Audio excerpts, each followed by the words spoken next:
Time. On August 26, 2026, call the Provo City Planning Commission to order. We'll start with a roll call. We'll start with Commissioner Temple, who's on the phone. Oh, start with the pledge. We will start with the Pledge of Allegiance. And John Hill will be leading us in that.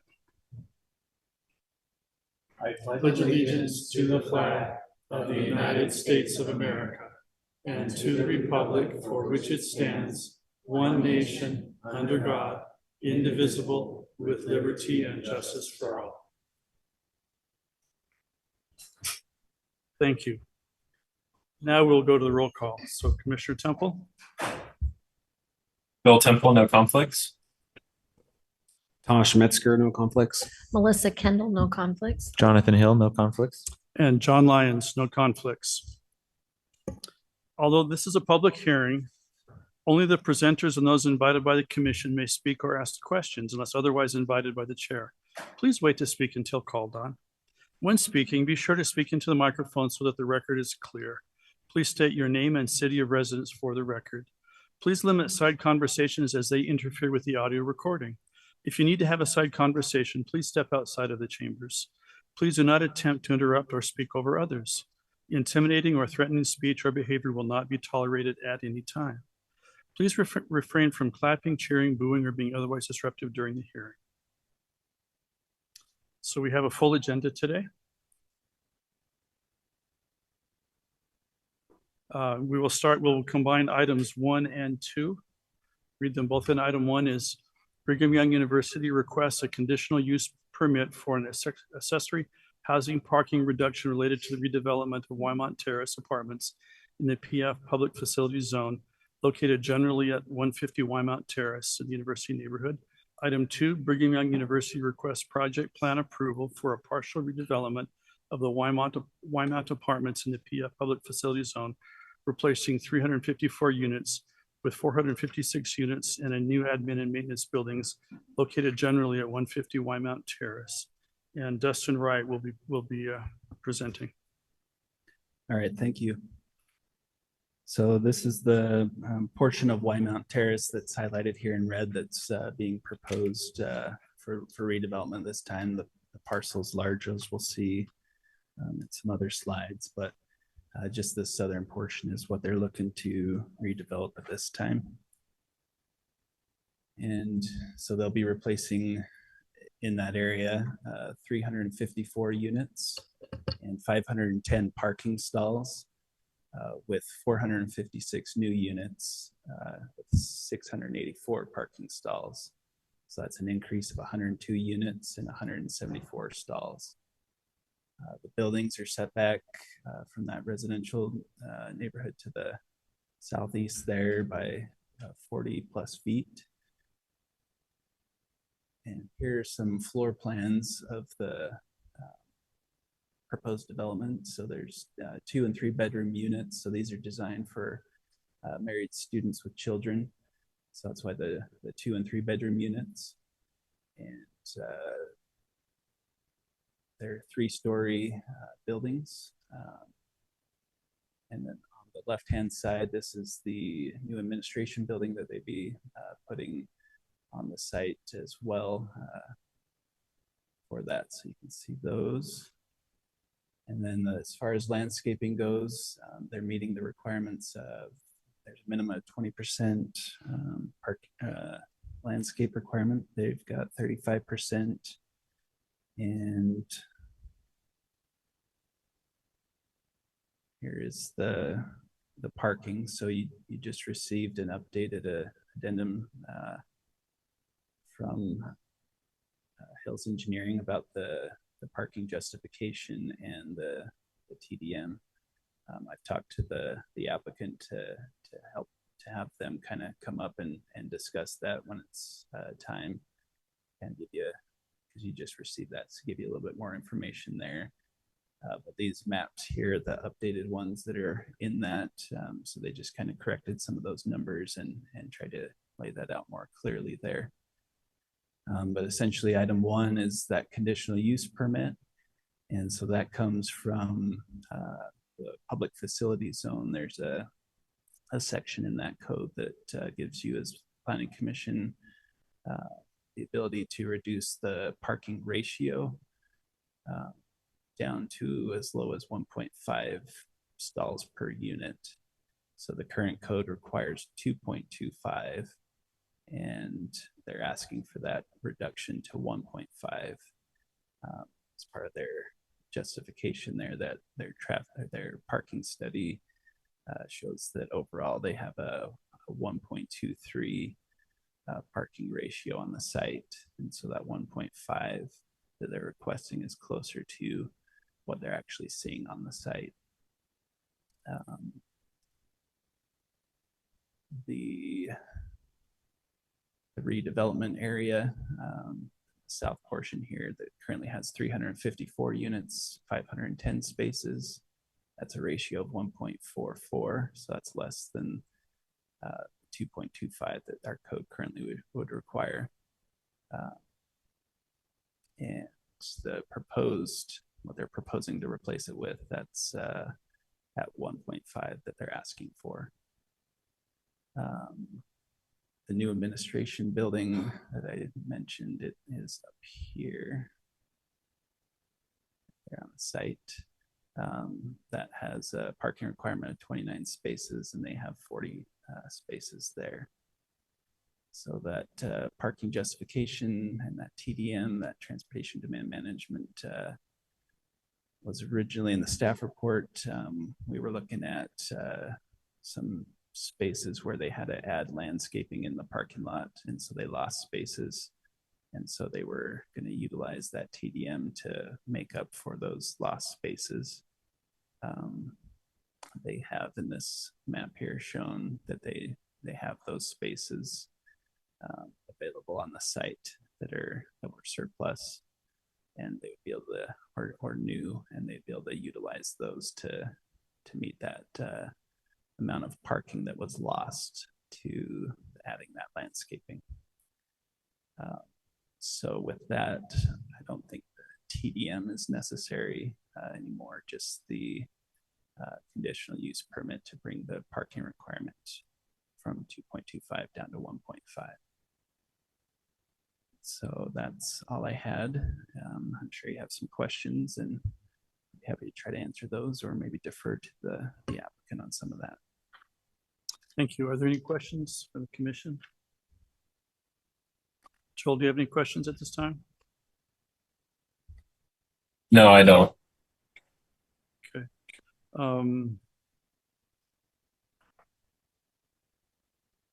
So obviously parking is going to be the big issue here, right? And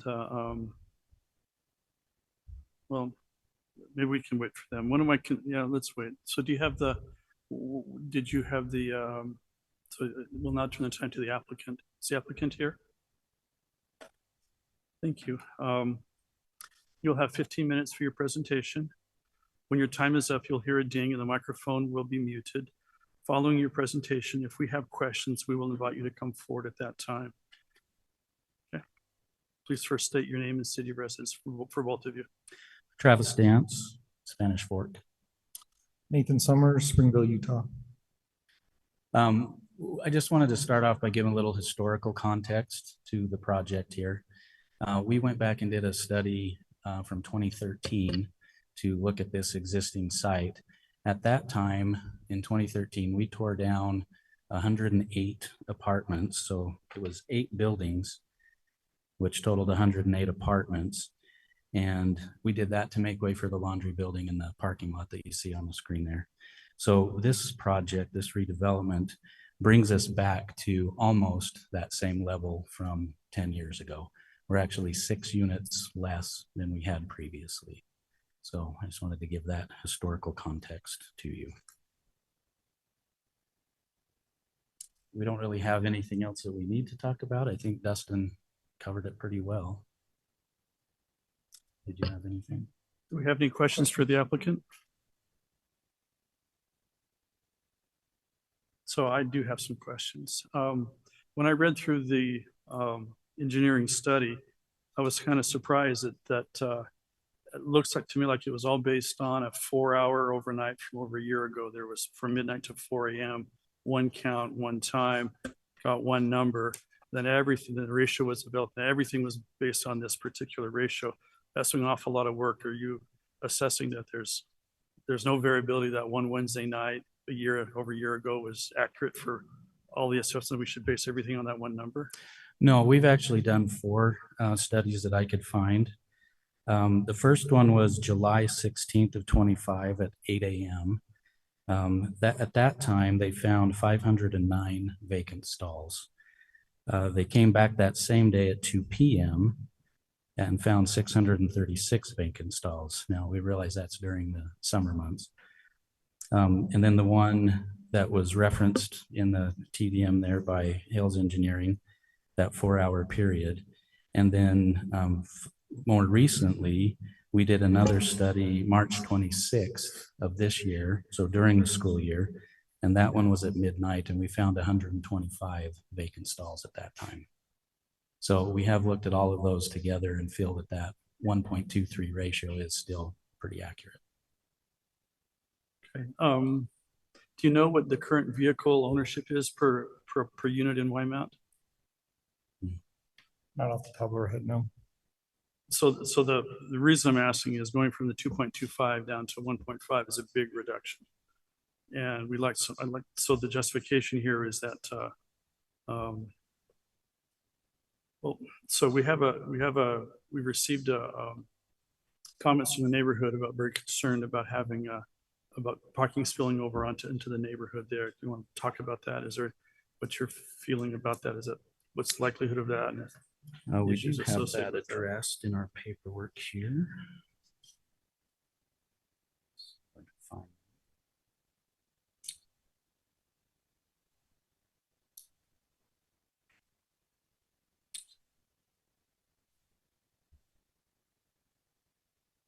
One of the big ways I would say we address it is that there's no or limited access between our site and the neighborhood, that they would have to go all the way around the church building in order to access the neighborhood.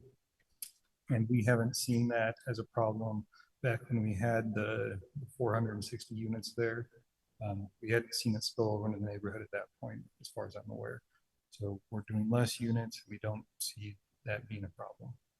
So how far that is around the church home? It doesn't seem that big of an obstacle, is it? It's a fair distance. I don't know off the top of my head now. Can I ask a question? There used to be a wall between the apartments and the neighborhood. Is there still a wall there? I believe it's a fence. It's a but fence, yeah. It's a fence. Correct. So there's no way you could go through the church parking lot, for example, into the neighborhood. From the church parking lot at the bottom of the red square there, to the left on my screen, that would be the access. But all along that south line is a wall or fence. So there's no way to drive a car through the church parking lot. You'd have to go out to the light, Correct. down past the laundry, into the church parking lot into the neighborhood, or just down 9th East into the neighborhood. Yeah, that south access has bollards in it, and it's really just a fire department access. Okay, thanks. If it becomes a problem, so if we grant this, it becomes an issue, do you have any additional measures you could do to help alleviate the situation? I think our TDM that we issued kind of helps with that as well. It's a way to discourage a growth of parking by providing those amenities of access to public transportation, health facilities, laundry facilities. We're close to campus. So those are methods that we're using to help make sure we stay down under that 1.5. So the CUP requires an annual review. So after the annual review, if there are issues, what can you do? What options are there once it's all built out? The options I see that we could do is there's other BYU parking near that area that we could redesignate to be for this housing complex that currently is not designated for the housing complex. And if the housing complex parked there, they would be ticketed. That's that. So is that something you're willing to do on record? Yes, if we have issues, we're willing to do that. And overall, when the whole project and development is finished, we will have a surplus of parking that based off of that 1.23 demand ratio. So there is room for a little growth there. And so, yeah, we do recognize that a year from now, that it'll be reevaluated. Any other questions for the applicant? I've got another. So can you tell us what's going to happen with the north portion? And will you be asking for different parking requirements for that, or would it be the same? So the north portion is not going to be touched at this time. We're just focusing on that south development for the housing. So there's no plan to tear it down and rebuild it? No, not the north portion. And We are adding the maintenance building up there and the admin building, Okay. but nothing else is planned. Okay, and does the MTC have any problems with parking? Is there enough parking for the MTC? Not Or are sure. they kind of spilling over into the housing parking? I've not been aware of MTC spilling over into any housing parking.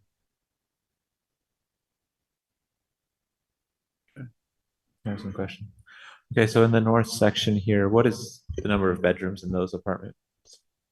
Are they also 2 3s or are they In smaller? the section that we're not developing, most of those are 2-bedroom and studio apartments, I believe. I think there's a count of 466. So this is really adding a kind of a new type housing type, right? A larger apartment to this area. Correct. Are there any concerns that might affect the likelihood of a couple having 2 cars because now they're older, they have kids, etc. Whereas a studio apartment's just a couple, 1 car might be sufficient. There's a potential that it could affect that. We don't think it will, because it'll be, again, married housing. You're not going to have single students living up here, the single bachelor housing, but there could be a little bit of an uptick, and we feel that we have ample space for that with what we've observed and with the parking that we will provide. Yeah, definitely. That's one thing we don't have to worry about is 3 batching singles, 3 cars, right? That's not a factor in this one. So, Okay, any other questions for the applicant? All right, thank you. We will now open the hearing to public comment. When your time is up, you'll hear a ding and the microphone will be muted. Each person may comment once.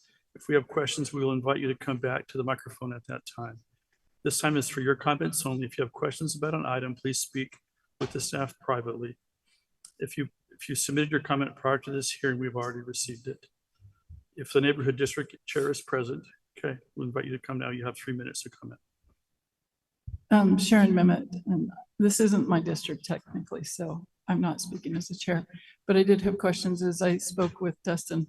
I'd be curious if those studies were done, and it sounds like you sort of answered that with 1 to 2 bedrooms, and now we're moving up from 2 to 3 bedrooms. I know if I was a young married, and this is frankly what we did, when we bought our home, our siblings lived in our extra bedroom as they came up to college. So I foresee that there still could be more need for parking, and I'm concerned about that. I noticed that there was quite a lot of landscaping, at least more than is required by code, and so possibly give up a little bit of green to have those extra parking spaces. Simply because I agree with you, this could be older people going back to school that may have even children who might be driving. So a reduction maybe, but not at this level, maybe 2 per unit or 1.75. This just seems like too much. Thank you. Public comments are now open to the general public. You'll have 2 minutes to comment.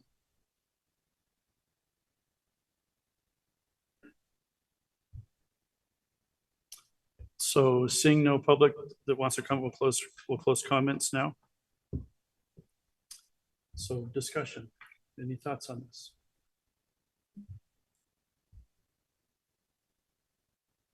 I'm waiting for Joel because he's kind of our parking guy. Sure, I can speak up. Okay. Yeah, I mean, the parking study to me suggests that the demographic of student that's living here very rarely owns more than 1 car, right? We're seeing a current usage of about 1.2, I think was the ratio. And we're only coming down to 1.5. So even given some maybe less conservative assumptions that we'll have siblings moving in or other students or what have you, or even teenage children, which I don't know how often that really happens in Wymount either. I still think, I mean, the study suggests there's a 500 stall buffer. That's not insignificant. And if this is a place that we want young families to live with young children, which I think is, in my experience, pretty typical of the Wymount development, we want that landscaping, right? We want places for kids to be able to play. I don't think it makes sense to give away the amenities that make this, these are smaller units. These are a little bit tiny apartments, but the trade-off is you do have all this parking space or this landscaping and greenery. You have these amenities and you're walking distance from campus. So I think it really is tailored to, these young families, young couples that are just sort of just starting out, maybe of one income or two lower incomes, very rarely having two cars. Yeah, to me, this just makes sense for this development. It's been demonstrated to work for, I don't know how long Wymount's been there, 60 years, 70 years. And I think the parking studies are backing that up as well. Thoughts? I'd love to ask the developers to come up real quick. I'm really curious about this idea of other family members, et cetera, kind of living in extra bedrooms, and if BYU leases would allow that, or what kind of situation that may or may not occur. Todd Fischio. I'm the director of residence life at the university. By agreement, they are not allowed to have other family members live with them, whether it's siblings or parents. So it is only allowed to have those who are able to contract for that apartment. The student, a spouse, and children. Spouse and dependent children. Right. Okay. Thank you. Other thoughts? Can we just clarify the north complex that is not getting redeveloped? What's the ratio of parking currently there? And that will stay the same, correct? So it will stay the same. And the ratio there is 2.25? No. No. Do you know what the ratio is there? I actually tried to calculate that. I couldn't from the data you provided. In the north section, Mhm. there's 460 units, 868 stalls. So that was 1.89 Okay. ratio up there. Okay. I mean, I think in my mind, especially with this confirmation that there won't be extras there, right? 3 cars is extremely rare, right? Almost essentially you can ignore it. So really 1.5 is saying half of them will have 2 and half will have 1. And I think, I actually think that's a pretty realistic ratio right there. So I have a question also for the applicants on this. How is the parking managed? Does how do they get a parking pass? Is there like 1 pass or 2 passes per unit? How is that decided?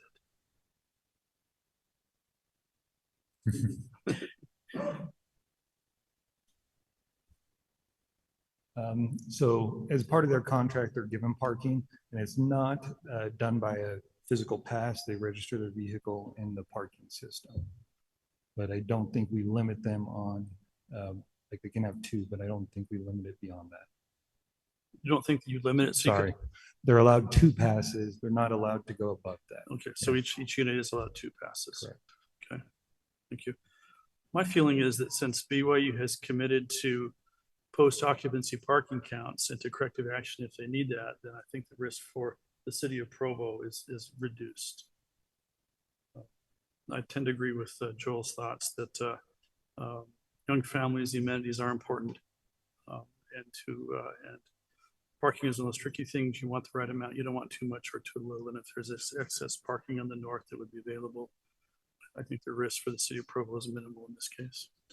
Yeah, I also think it's important to remember that by definition, every single household will have at least one person who's at BYU, right? And so it's not that they're both commuting off somewhere, one's close. And in addition to that, they all get provided free public transportation passes in there, which can also reduce the need. So. Okay. Are we ready for a vote? Any other questions or concerns to the commission? We hear a motion. I'll just state that I agree with what you've mentioned. It really helps me to hear that the north has excess.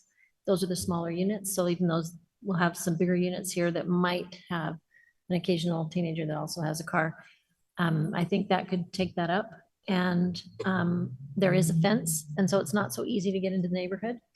It would be much easier if you could get through that church parking lot, right? But you can't. So you'd have to go way around, which is a deterrent. And I do like that they said that they could come up with extra spaces if we saw that it was a problem based on the conditional use.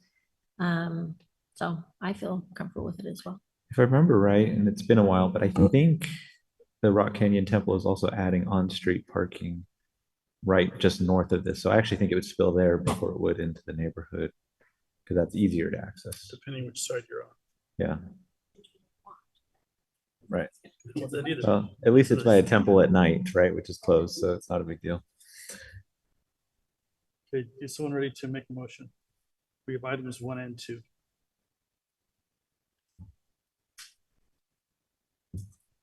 Let me find the language here.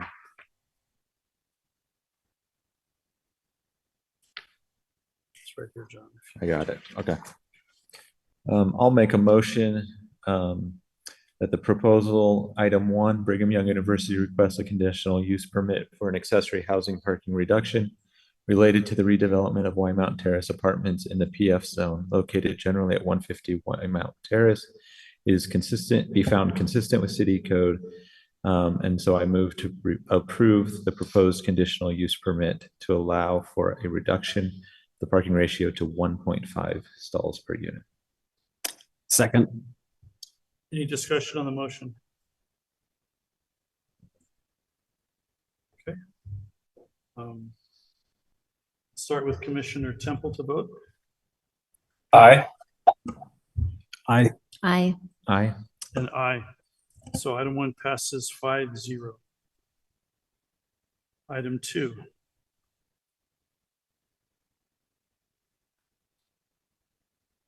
Want me to do this one too? I appreciate that, John. So I get there. There's a lot of appendices in this one, so you have to dig in the middle. Here we go. Okay.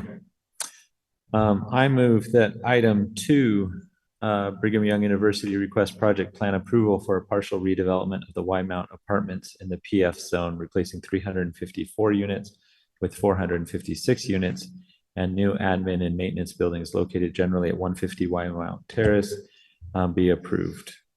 Second. Oh, wait, sorry. With the following conditions. There you go. And the only condition the city has put here is remaining CRC items are addressed. Second. Any discussion on the motion? All right, we will start the voting. Commissioner Temple? Aye. Aye. I, Aye. Aye. Item 2 passes also 5-0 approved. Thank you. Okay. Items 3 and items 4 will be continued. So we'll go on to item 5. Dudley and Associates request a zone map amendment from the R1.20 one-family residential zone to the SDP4 Lakeview Fields Overlay Zone for 5.6 acres located at 1878 North Geneva Road. And again, Dustin Wright will be presenting for the city. All right, thank you. So here's the property on this one that the applicant's proposing to rezone. The property is about a little over 5 acres, has an existing residential use on it. And they're proposing the rezone so that they can do a residential single-family subdivision. So this is a 16 lot subdivision. I think I might have said 13 in the staff report, but it's 16 lots. These are all 8,500 square foot lots minimum, and then there's some that are much larger. If you recall, the area just south of this was rezoned recently. It came before you, and it was approved by the city council to rezone as well to the SDP4 zone. The property to the north was rezoned some time ago and is already being developed with those single-family homes. So there would just be that last portion there, the Heaton property that will probably come at some point in the future. So that's just to give you a little context and how those that development to the south will tie into this one, connecting those neighborhoods. And then when that last piece is developed, that'll connect that whole neighborhood together. And so here's the the property, the existing zoning is that R120, so that's a 20,000 square foot lot size requirement there. Mentioned earlier, these would allow for 8,500 square foot lots. And the general plan, so the area was had a concept plan done, and that was included in our general plan for this area for single family lots. And so this, like the other one, fits within what the general plan is looking for as well. That's all I had there. Did you have any questions for me on this one? Is there any questions?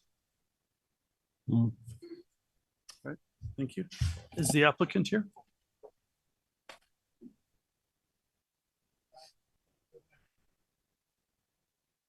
Okay, do we have any questions for the applicant on this? So for the record, the applicant is here, but he indicated that he has nothing to add unless he has questions specific to that. So I ask the commission, is there any questions for the applicant? All right. Are there any neighborhood chairs here for this item? Or just district chair? Are there any public that would like to have any thoughts on this item? All right. So public comments are open. Seeing none, we'll now close public comments. Discussion by the commission. What are your thoughts on this application?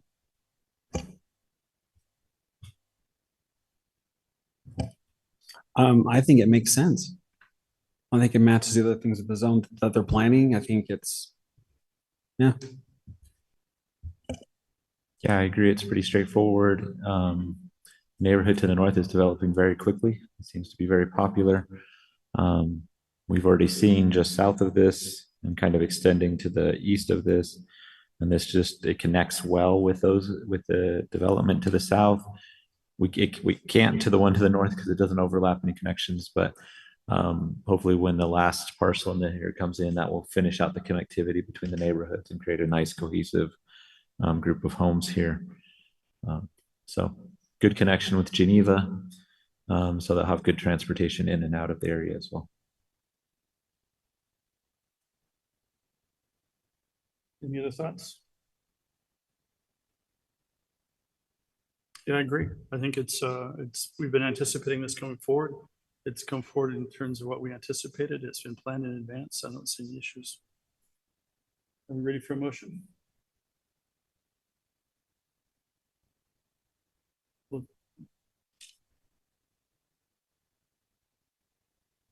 We have a silent commission today. Am I just the motion man, or does Tosh want to give it a shot? Yeah, I'll shoot for it. Okay. Okay, I move that we approve Dudley Associates request as, let's see. I move that we find the proposal is consistent with the general plan, move to recommend approval of the proposed zone map amendment from the R1.20 zone to the SDP4 zone to the municipal council. I'll second. Any discussion on the motion? Okay, we'll go to a vote. Commissioner Temple? Aye. Aye. Aye. Aye. Aye. Item 5 passes 5-0.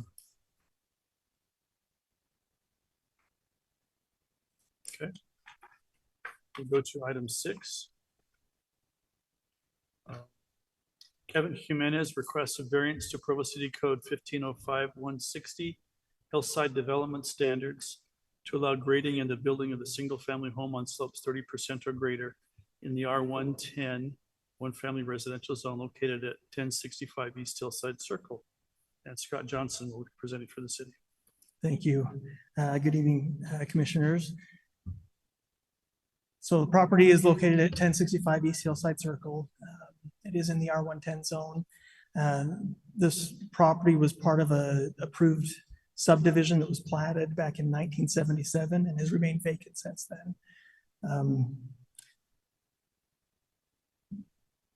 The map shown here is the city's GIS map that shows generally where the 30% slope or greater is located, at least in this region. I just wanted to show this to give an overall view of what is in this area. City Code section 1505-160 prohibits any grading, cutting, excavating, filling, or building structures, or disturbing any hillsides that meet or exceed that 30% slope. And so for anyone to build on this property, a variance would be needed. So this is the site plan given to the city by the applicant as they submitted a building permit in an attempt to build on this property. They were advised that they would need to get a variance if they wanted to build as such. And so they applied for the variance, and staff has reviewed this along with the building application. Excuse me. They did provide geotech reports that our city engineering staff has reviewed, and they find that the proposed construction of the home as it's shown here gives minimal impact into the 30% zone. As city staff, as we reviewed the five criteria that are required for someone to be granted a variance, we found that this property meets each of those criteria. And I'm happy to answer any questions that you may have. Any questions? Yeah, do we have any questions? Yeah, this might be in the report and I just can't find it, and I couldn't read the numbers on the topographic map, but is this slope sloping up from the lot or down away from the lot? Good question. It slopes. So on the south portion, that's where the street is. It slopes up and then it plateaus, and then to the east and to the north, it slopes down. So it's kind of on the crown of the hill. Correct. Right there. So they would have to build up to catch that corner of the house would be the plan. Correct. Okay, so it's not a retaining wall to hold it back. It's building it up and filling it. Correct. In the report, neighborhood concerns mentioned several past landslides in the area. Can you give any further information on that? My understanding is that those landslides occurred to the north and west of the property on a different hill face. So not this one. It wasn't directly, this property wasn't directly involved in any of those events. On that note, there was also a water main break associated 2025 Brentwood Circle. Is that related to this at all or not? Again, not related to this property at all. It's to the west. As you're talking about the geotechnical analysis, was there any conclusion about slope movement at all? We didn't see the report. We didn't see anything. In my conversation with the engineer that reviewed that report, they had no issues. They didn't see any concerns with any movement potential. They felt that the placement and size of the home being proposed was such that it would be the least impactful into any of the slope areas, but they had no concerns overall with the proposed building. So can you help me understand a little bit? It's on the crown of the hill, but we've got to dig down for a basement. So are they going to basically just cutting the crown off, just shorting the hill? Is that what's going to happen here? Is that for the applicant? I was going to say the applicant might be able to answer that better than I could. Okay, all right. Before the applicant, is there any other questions then for the city?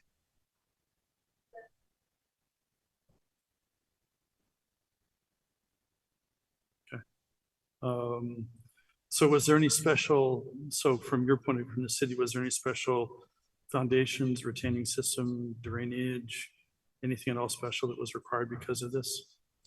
The only minor issue is potentially drainage from water runoff from this property to the property to the west, which is downhill from it. So they would have to just mitigate that to ensure that water isn't running from their property onto the neighboring, but to the appropriate locations. Right, which is always a concern in something like this. And so Correct. it's curious how they're going to do that.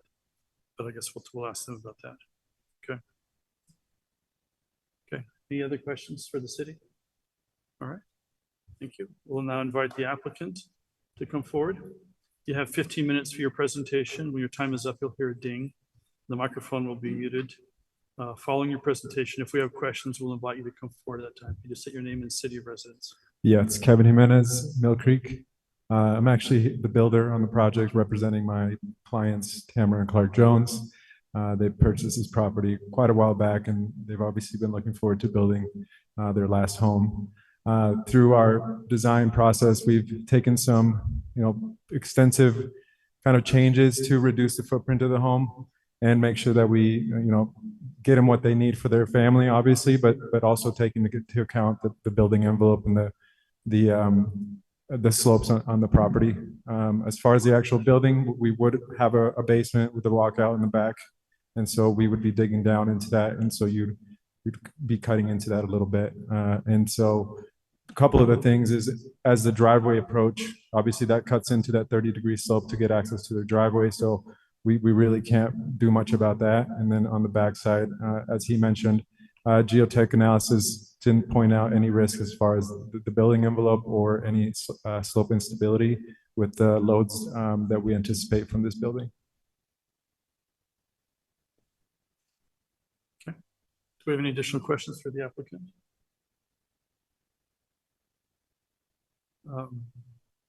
So I have some. Have you met with the adjacent owners? My clients have, yes. Okay. Okay. Have they raised any concerns with you? Feel free to come forward.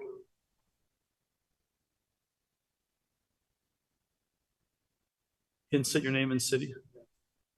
I'm Clark Jones, hoping to be in Provo, Utah, but right now I'm in Gilbert, Arizona. Yeah, as a matter of fact, the property was sold to us by the home on our direct east. He bought 2 lots. His home was already built. Sold us the lot 20 years ago. We had intended to build at the time, and because of family circumstances, had to put it off 20 years later, and they're now empty nesters ready to build our house and move in. I submitted to Scott a letter from him indicating that we shared the plans with them. They had asked us when we initially bought the lot if we would do whatever we could to place the home on the lot so that it minimized obstruction of their views out to the south and to the west of the city and the lights. And so that was part of our planning, to keep it to a 1-story house with a basement and to move the house kind of back on the lot and to the left. He wrote letters saying they hope that the city approves it. The home on our direct west, which is the only other neighbor we have because it backs up to horse property down behind the house. Also, I've got a note from her saying, good luck on a variance. Thanks for sharing your plans. We hope the project moves forward. So neither one of them expressed any reservations, only encouragement. Okay, thank you. Any other questions for the applicant? All right, thank you. I'll open the hearing to public comments.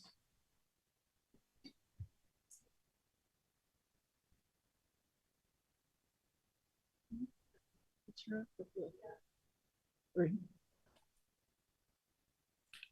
hope this is a pointer. Yep, thank you. So again, for the record, Sharon Mehmet, North District Chair. We had an informal meeting. You mentioned concerned neighbors, and I'm going to point because no, it's not working. So it's the cul-de-sac to the left as I look at it. It worked a minute ago. No, not that one. That was the one I was pushing. That's the one we were going.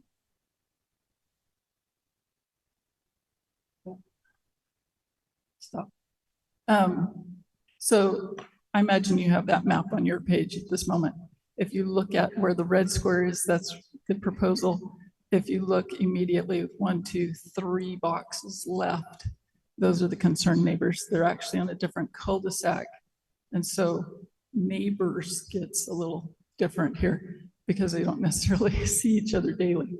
They're the ones that were concerned. They've had, so if you see the small blue rectangle, just, there we go, right there, that small blue rectangle is now, those were their concerns, is that rectangle is now 10 feet lower than it used to be 10 years ago. It's just kind of a drop off. So as you ask Commissioner Lyons about the same hill, sorta. So those are their concerns. Just not, and so mine as a district person was, and I asked Scott this, and maybe you could explain for the public record, how the city, I know they implemented a TDR, transfer of development rights, just a few years ago, and how the city has chosen what lots are in that TDR, and if that was an option given to this neighbor. I know Scott mentioned this was not included in that TDR, but I wondered how the city chose what lots still on the hill are. So those were the neighbors' concerns as they met, that their part of the hillside is disappearing, and that may affect this. I don't know. So. Thank you. We'll now open the hearing to public comments.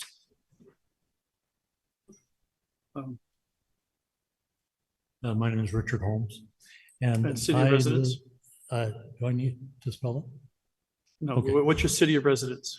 Oh, I'm 2 lots to the Provo. To the west here in Provo. West. Yeah, in Provo.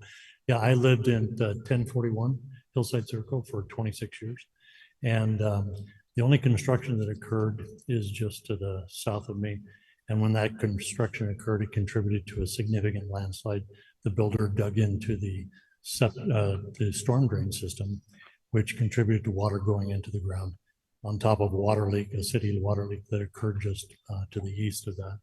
And that's when the land shifted away, a road went away, and my land dropped, and my backyard dropped, and the retaining wall was broken. It cost me $20,000 to help build a berm to try to support all of that after that occurred. And the builder took off, went bankrupt, and I was left with the expense of everything. So my concern is, if a building occurs and something happens, like construction issues, is there any kind of a financial security for anyone who's damaged by that covers? Because I paid all of that cost and I still have broken retaining walls. And it started with construction that occurred in that cul-de-sac. So, okay, good question. so Thank you. Concern is that anything that occurs to the water system there, it's just a fragile area. It hits the clay layer and everything slides. Okay, thank you.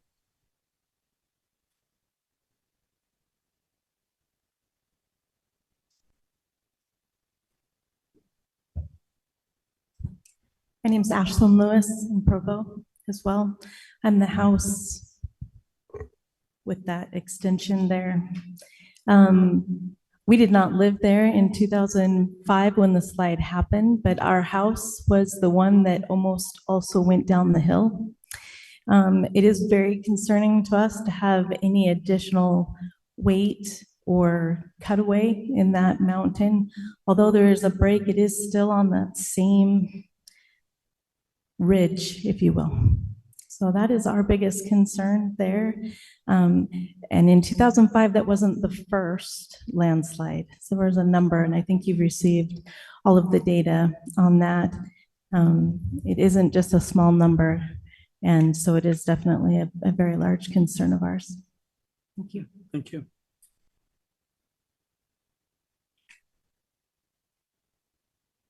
Nicole Van Orman, Provo, right. I'm the very next lot to the red square, right next door to the left. I personally don't want to, I want to see them build. I want to see it succeed. I think that they've done their homework, and I believe that it's going to be okay. I think they're supposed to drop it and everything, and I think that should work. It seems like everything that they presented to me seems viable, and I would not want to impede them in any way from building their home. That's all I wanted to say. Thank you.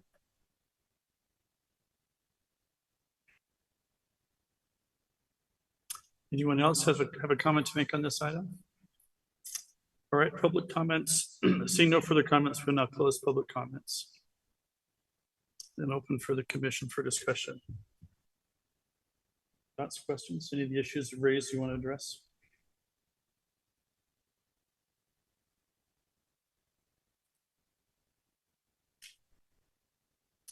So I actually would like to follow up somewhat on the landslide potential and the issues that are there.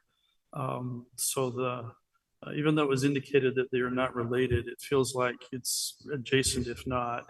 And so my question specifically would be kind of the two that I have that they raised. One is that we're absolutely certain that the work they're going to do has no chance for any additional landslide or deterioration to the neighbors.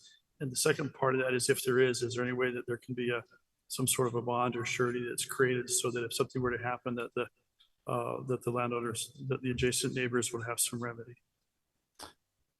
Okay, I'm going to kind of answer that. Gordon Haight with Provo Public Works. So this lot is an approved lot. So they could, without coming to the planning commission, just bring in a building permit and build on that lot. So the reason they're before you is they're encroaching into the 30% slope.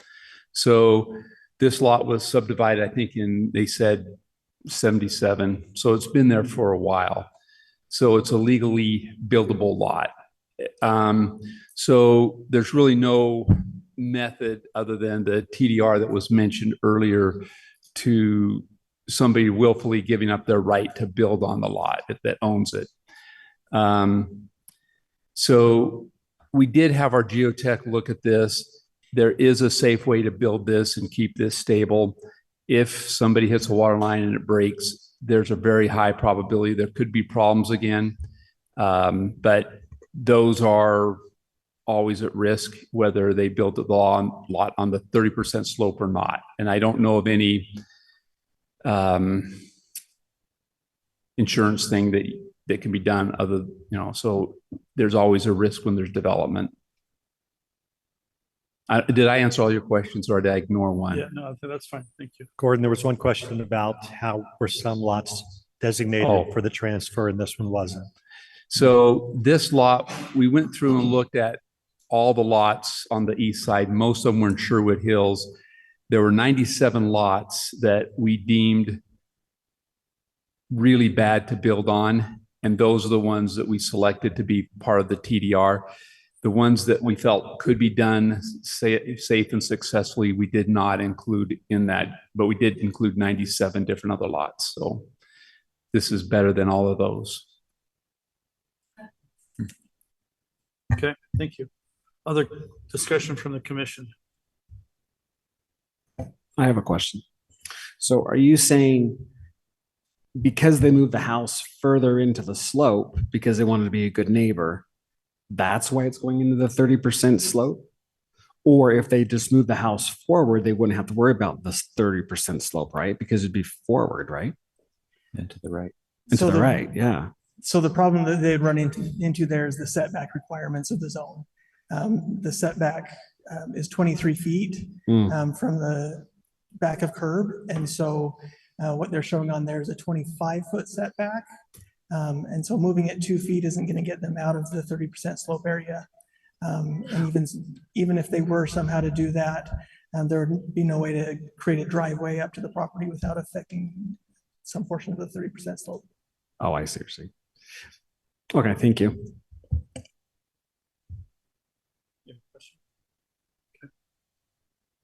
Commissioner Temple, do you have any thoughts on this issue? Yeah, I think I'm a little bit concerned with setting a precedent of I guess allowing for critical hillside development. I mean, I know there are engineering approaches that can make it less risky, and it seems that this builder's done their homework, as was mentioned, but that's not always the case. And I don't know that I see an argument here that the criteria for a variance are met. I think you can make the argument that this isn't that bad of a proposal and they're being thoughtful neighbors, and that there are compelling arguments for this home. But the criteria for a variance are very strict.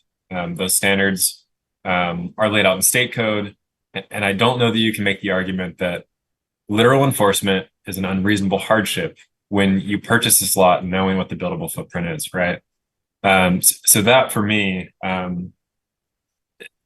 there's a very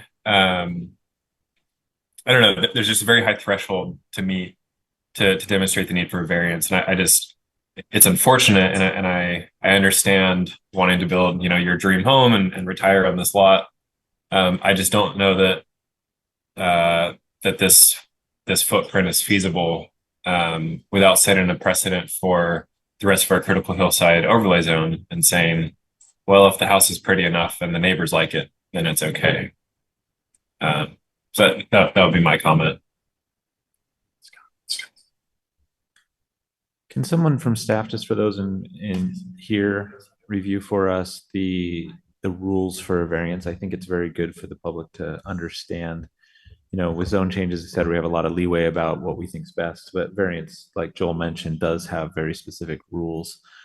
So can someone, Bill or somebody, talk about what that is, what we're reviewing here? It's unusual for a variance to come to the planning commission. Variances usually go to the Board of Adjustment, but in Title 15, which is engineering regulations, hillside impacts were sent to the planning commission because we knew that it would be part of a development plan, which the planning commission is used to seeing.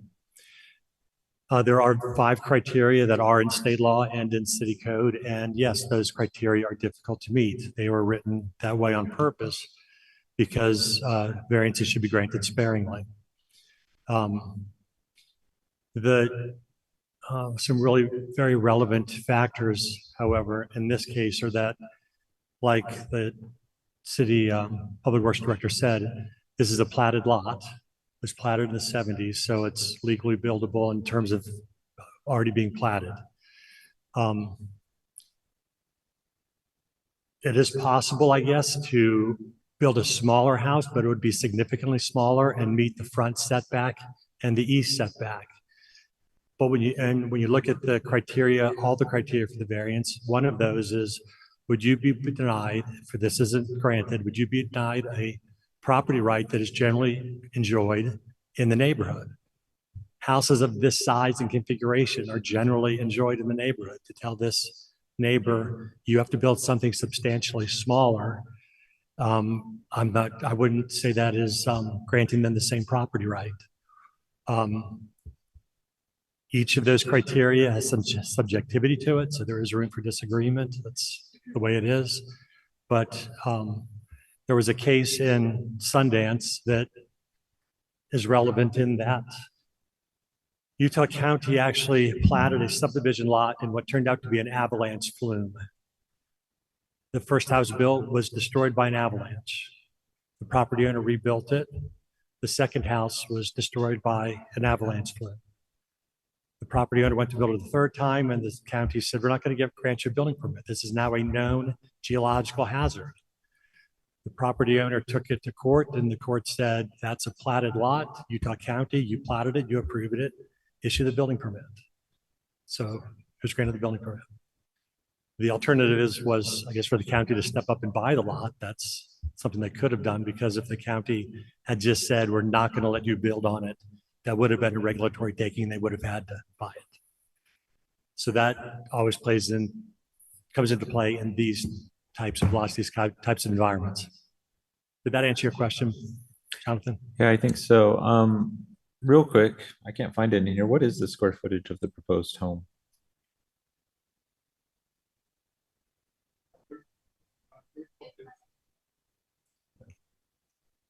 $3,450. 3,450. And that is one floor? One in a It'll basement. be 2 floors. So that includes so that's the upper and the lower? Correct. Yeah. So it's around 1,700 square feet up and down. No, that's all inclusive. Yeah, 1,700, he's saying per floor, which, yeah, so the footprint is about 1,700. Correct. Yeah. You're right, John. That's what we asked. Let's get it right. Yeah. Because I'm just looking at that, and that's good you brought up the footprint, because I'm like, okay, what size could they put on here? That's a question I have as Okay. well. Did you consider smaller houses? What would a house look like that would? So just feel free to step forward. What would what alternative configurations did you look at to not require a variance? We originally had obviously a different footprint with my clients. This being their last home, they needed that kind of main floor and then down for the kids and the grandkids. So that's why we stuck with this kind of configuration. The living was reduced as small as we could do as far as square footage to make, rooms reasonable for what you need them for. And then the garage, we've shrunk down a little bit too. So the actual footprint of the home is slightly bigger because the garage is not part of the living footprint. It's the garage is on the right side. But yeah, we've tried a couple different configurations to see what we could do. There's obviously some other ways we might be able to come up with some creative ways. The driveway is pulling in to the right now. We might be able to look at configuration with straight pull in, but even still, we're still encroaching on that 30-degree slope on the front right. That would get us closer to the right and a little bit off the backside, but we still need a variance to drive the vehicles straight into the garage. Is it a 2-car garage? It's like 2.5. It's got a little small third slot. Could I add one more comment? Over here, sorry. You're hiding from us. Yes. Yeah, weird voice coming out of the sky. No, when they platted this lot, there was no hillside, there was no 30%. So I think that allowed them to subdivide the lots in I don't think the considerations were that those things would be there. And so when they bought the lot and had the lot, none of those things were part of the consideration. And since then, the city has wisely passed the 30% slope, but I think there's some criteria. And like I said, I think they can build it successfully. We did spend quite a bit of time with our geotech on how it can be done. So I wasn't trying to be too flippant or fear-mongering, but we've seen these done successfully a number of times, and the homes last for generations. But again, it's a decision of the planning commission. There's always risk. So Mr. Haight meant the slope regulations were not in place, not that the slope wasn't. Other questions or comments? I have a question. Mr. Pepperoni, are there other options like to put this property in the transfer, include it as one of those properties? Or can we grant variances in other places so that they could slide the house further and have less impact on the slope? Yeah, that's a good question, but this is going to sound really dumb. But you couldn't grant the variance to come closer to the street. That would have to go to the Board of Adjustment. But yeah, I guess the Board of Adjustment could, under those same criteria, the Board of Adjustment could give permission to come closer to the street. And what about closer to the other home so that the whole house shifts this way? Well, it's my understanding that, I'm sorry, you're gonna have to look at your screen behind you, but I think the cars pull in on this side, right? So it's making that turn. So I don't know if. Yeah, I guess you'd have to redesign to go straight in. Which they'd have to have a variance to go through the slope in the front.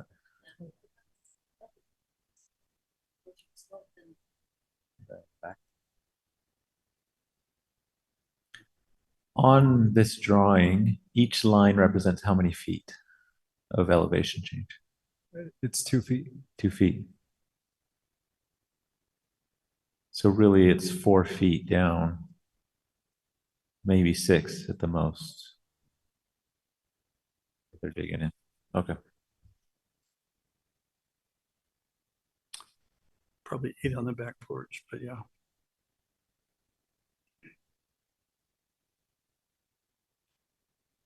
And Mr. Pepperoni, do you think this property should have been included in those 90 whatever properties that are in the transfer? Those other lots, the slopes and the soils were more known to be moving already. It was much more documented that there was a lot more land movement than there is in this area or has taken place in this area. And that's why engineering didn't include this. Okay.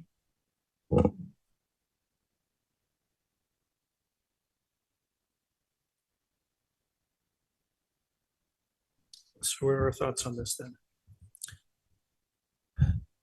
I mean, I think these are always the hardest ones for me because I'm not a geotechnical engineer, right? And I feel like it's stretching our capabilities a little bit, but couple things. I am thinking about what Joel's saying. I don't think doing it here creates too much of a precedence.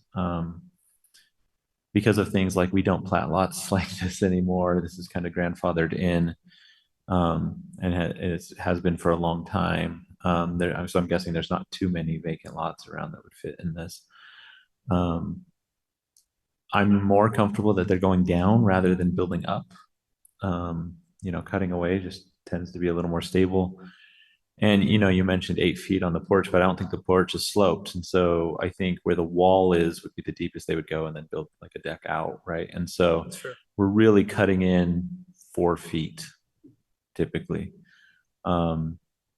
which doesn't seem like a big disruption there. The footprint, I think, would have to avoid it completely, would have to be quite a bit smaller, or we'd have to get very close to the fence. And so those don't seem like particularly viable options. So yeah, I guess in this particular case, I would lean towards, I'm not going to say I'm super excited about it, but I'd lean towards approving it. I think it does meet the criteria that we're looking at. Well, I do think there's something to be said for having owned the property before the Hillside ordinance was put in place. So to say that they knew what they were getting, not really. Not really in this case, yeah. I don't know if that's accurate. I think the current owners, I think the ordinance was in place when the current owners purchased the lot. Can you give us a timeline? When was the critical hillside overlay put in? That was just 4 or 5 years ago. And they said they owned it 20. Okay, so thank you. I misunderstood. quite a Thank bit you for the before. clarification. Okay. All right. Good point. Other thoughts? Well, it's not a large, it's a large home, but not a huge home. So it fits with the neighborhood. It is what the other neighbors are enjoying. I wish you could just slide it a little bit so we're not affecting as much, but if that's not possible, then I think you have to give them the opportunity to build on this property. And I think they will have to mitigate all the things that happen and that come up. Sounds like they've done their due diligence on that and that they're prepared for building in the way that they need to create as much stability as possible. Yeah, my feeling is very similar to both of yours, that because the city has plotted this, because they have owned the property since before the critical hillside overlay was put in place, because the size of the lot, the home they're asking for is not unreasonable for the area, and it's comparable to the neighborhood. I don't see a compelling reason for us to deny the variance in this case. Side note, I do wish that builders had to carry some sort of insurance for cases where they mess up neighboring lots, but that's not for us. Agreed on that point. Any thoughts? No, I was going to say, after 20 years of owning a property, have it be developed, I think is great. And I think after living in Europe for a few years, I've seen them build on slopes that are 40, 50%, and they seem to be just fine. So I think now we have the technology to do it in a way that's better for everybody. So we're ready for a motion. So Joel, do you have anything else you want to add to this? I don't know that I have any. Okay, thank you. I'm still kind of a little on the fence about the. I think it's useful information to know that the critical hillside ordinance may not have been in place when the lot was purchased. So I think that changes things a little bit in my mind. I'm just still, I don't know if that threshold of substantial property right is met in my mind. Like the lot is still buildable. I mean, I don't know how many square feet you're losing. I know they're trying to be nice to the neighbors by not building a 2-story home. But that's not a substantial property right being taken from them, right? They could build a 2-story home if they wanted and get a 3,500 square foot lot.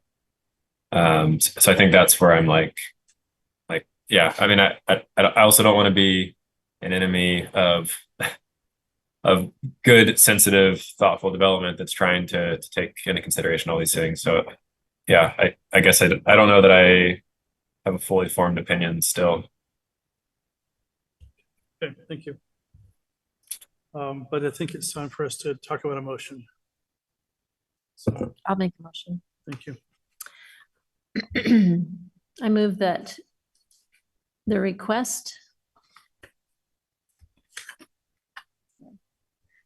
from Kevin Jimenez for a variance to Provo City Code 15.05.160 Hillside Development Standards to allow grading and the building of a single-family home on slopes 30% or greater in the R1.10 one-family residential zone located at 16065 East Hillside Circle, Sherwood Hills neighborhood, meets the criteria for a variance, and I move to approve the request and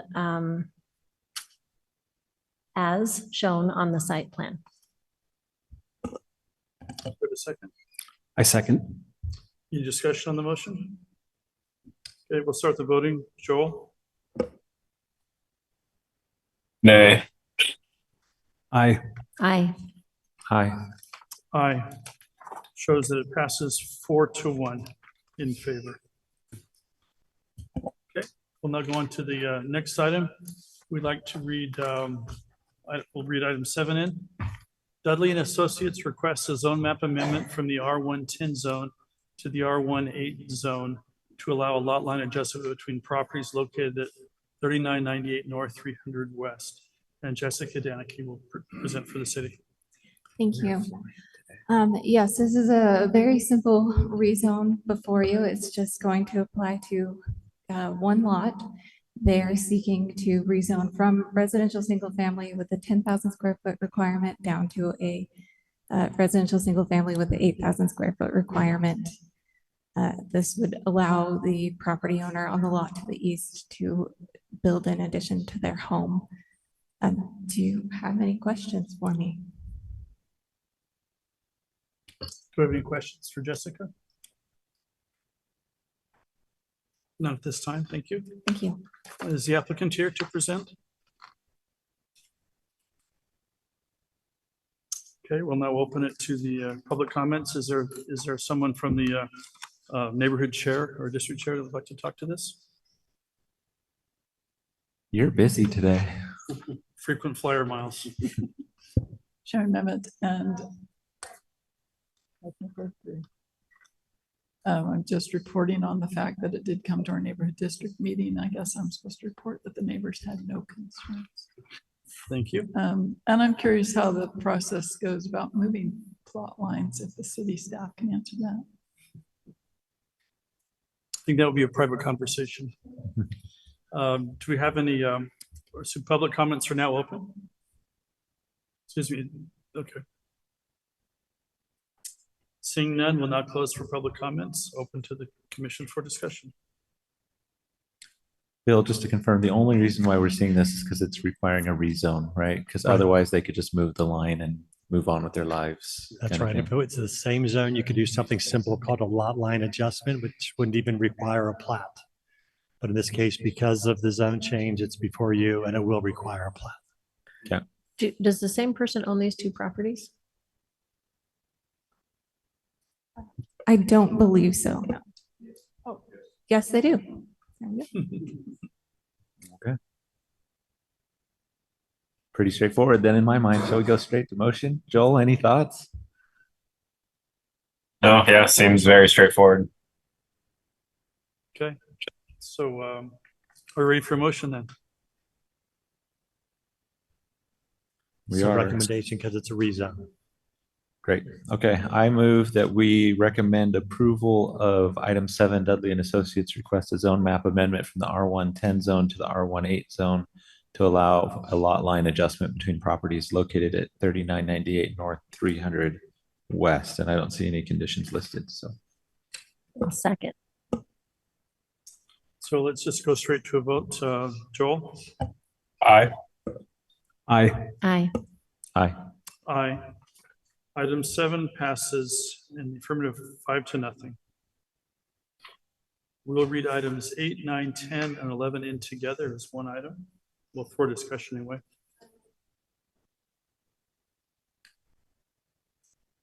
They're different plats though, right?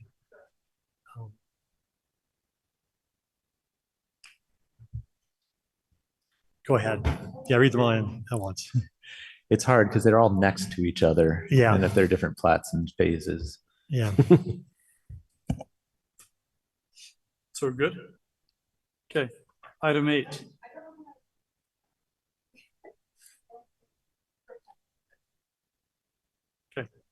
That's fine. Ivory Land Corporation requests project plan approval for phase 10 of Broadview Shores, a 22-unit townhome development for the SDP5 Broadview Shores Overlay Zone, located approximately 1797 North Geneva Road, Lakeview North neighborhood. On second thought, since these are project plans, let's do them one at a time. Okay. Okay, we'll do them one at a time. Okay. Hello again. So yes, we're going through the next 4 items are 4 phases of development for Broadview Shores.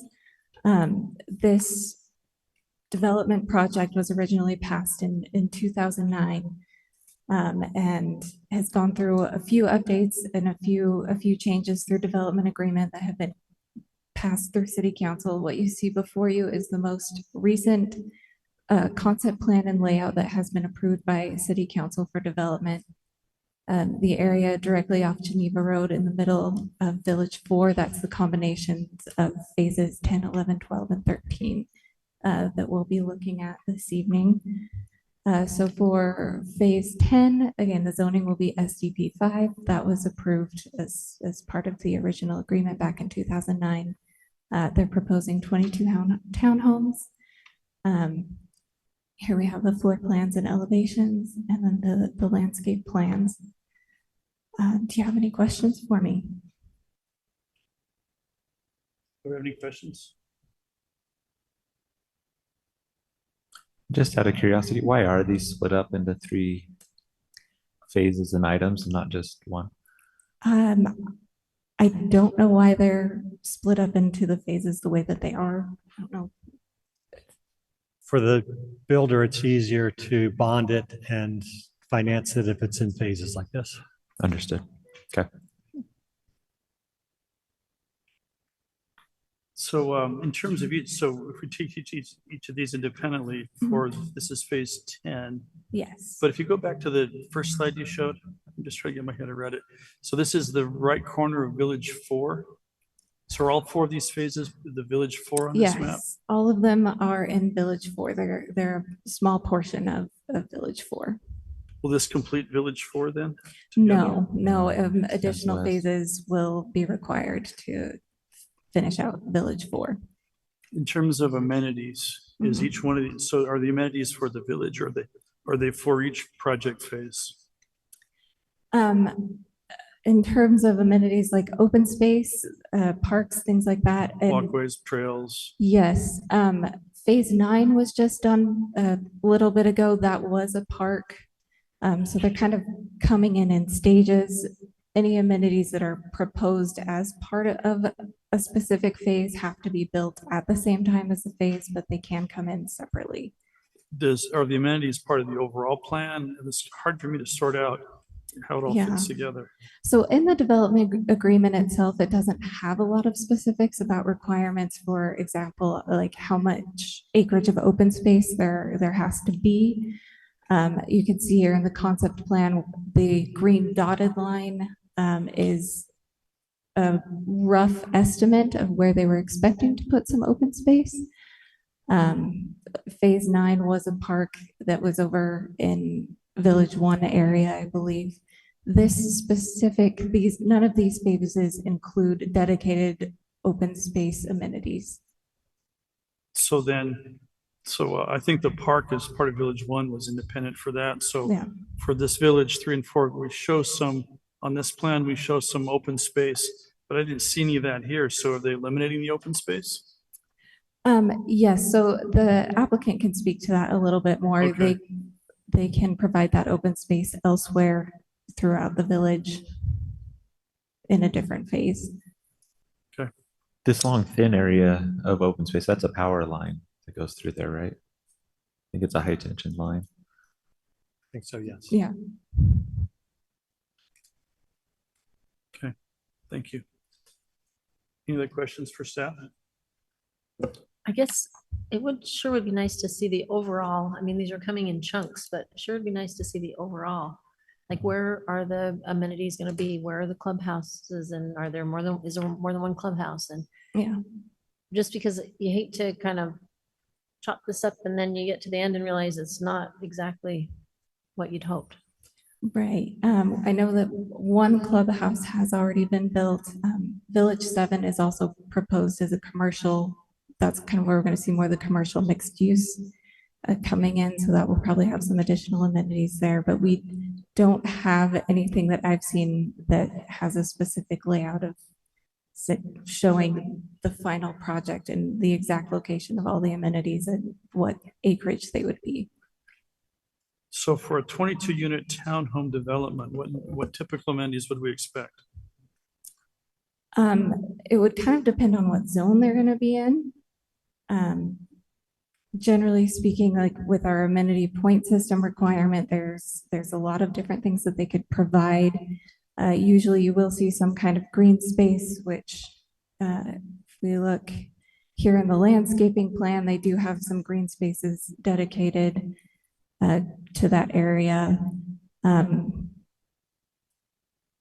Yeah, it can kind of vary depending on the development, sports courts, swimming pools, things like that, which the clubhouse that has been built, it does have a swimming pool. It's just not part of this space. Right, so the question in front of the commission right now is, are there sufficient amenities for this particular unit in and of itself? And I don't know how to answer that clearly. So in a development like this, a project like this would typically be in an LDR zone. An LDR zone requires 20% of the land area in that development to be dedicated towards open space. What Ivory Homes does in these large planned communities is they have a master homeowners association so that everyone within that master association has access to the amenities. And typically in these large developments, Ivory Homes exceeds our ordinance requirements for the amount of open space and amenities they've got. I'm sure the developer can address all this, but the amount of amenities and acreage, those just aren't concerns we have because of how it's been being built so far.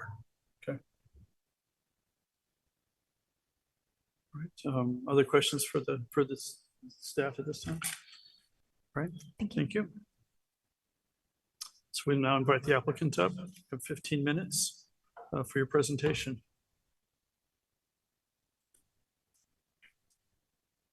Brad Mackey with Ivory Development, and I live in Riverton, but I spend a lot of time in Provo, so been down here for a long time. We're really excited about this area. A few years ago, the city really put their trust in us to come up with a new type of zoning document in the SPD 5 as part of our amendment. And we've done really a good job making sure that it's done well and that you haven't regretted what you've done. Part of that is there is no open space. There is no amenity requirement. There is nothing like that. There was never anything like that in the Celebration Master Plan either. However, we've already built a pickleball court area, tot lot, park area. We've built a clubhouse, swimming pool, playground, soccer field area as part of the community.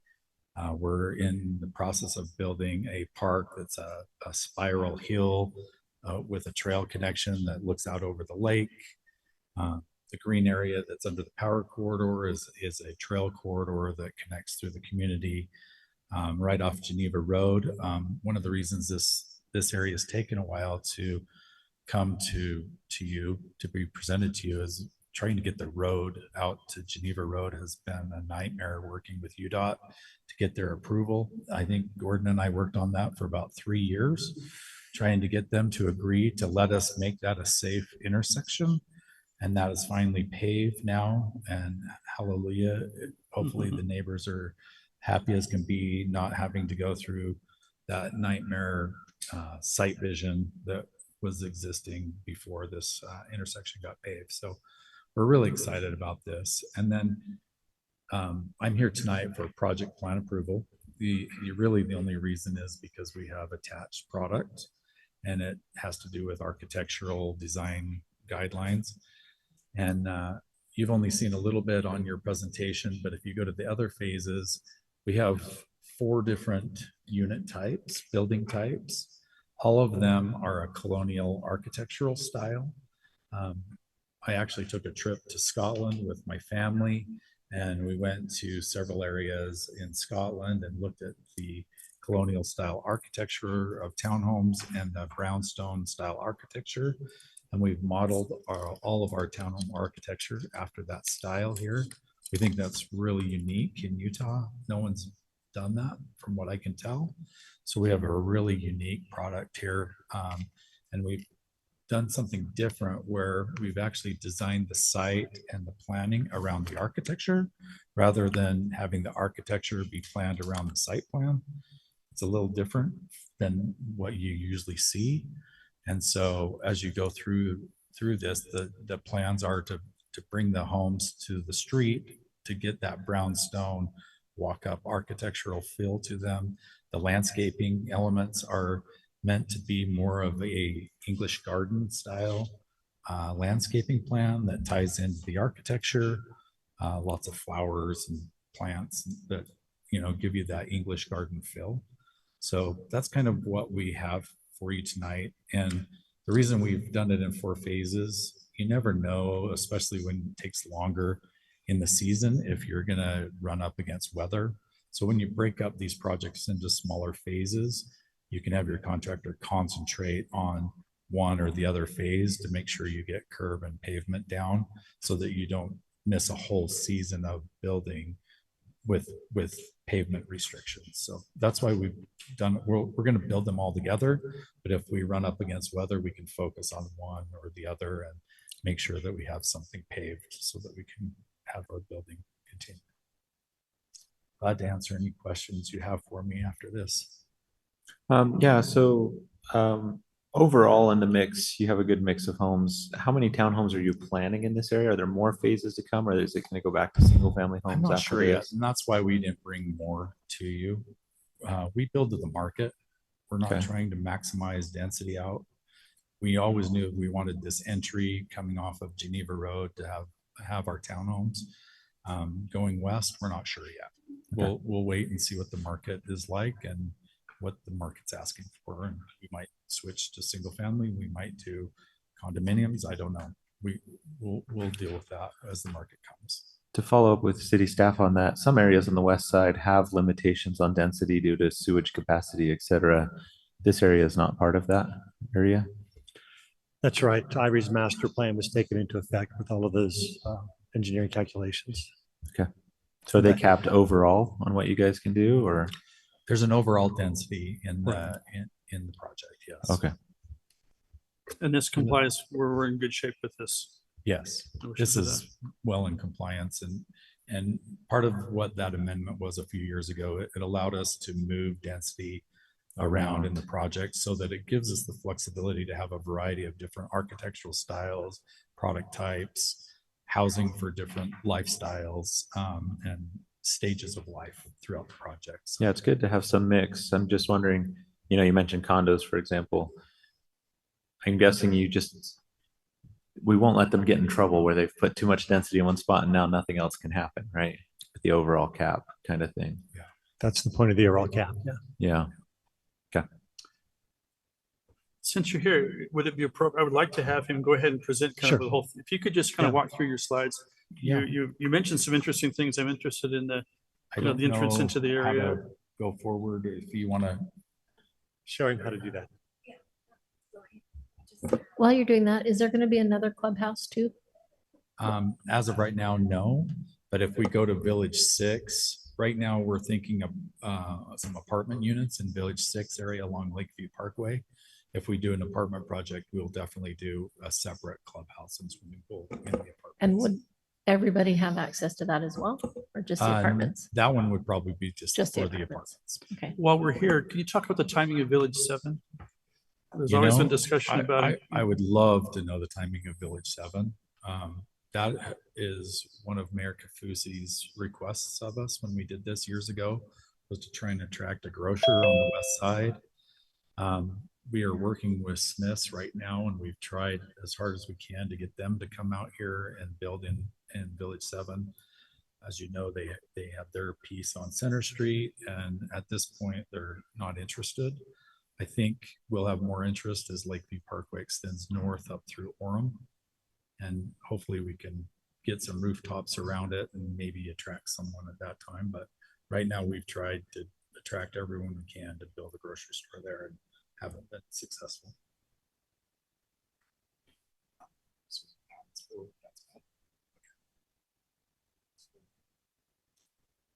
Okay. Okay. So go back one, Brad. So let's just go. Okay. So this is one product type. This is the product that we will be using for Village 10 and 11. Mr. Ivory, Clark Ivory, the owner of Ivory Homes, has created a foundation that supports educational needs and needs of housing for people that are really in all different categories of housing needs, you know, from homeless people all the way through whatever we can do to provide housing for people. These units right here will be part of his foundation, and they will most likely be rentals at first and provide subsidized housing for I think they go 60, 80, and 120 AMI in their foundation projects. As you can see, the architecture is really nice. It has that colonial feel to it, and there's a variety of different kinds of units in this product. So this is one of the projects. That's the site plan. You've already seen that. This is. So you're at the beginning now. Yeah. So this is phase 11, which is a different type of product. These are a different kind of unit, and these will be built mainly in the middle pod of phase 11. They are a mix of front and rear load type of units with 2-3 bedroom units. We don't have any 1-bedroom units in any of these products. All of these units have a 2-car garage.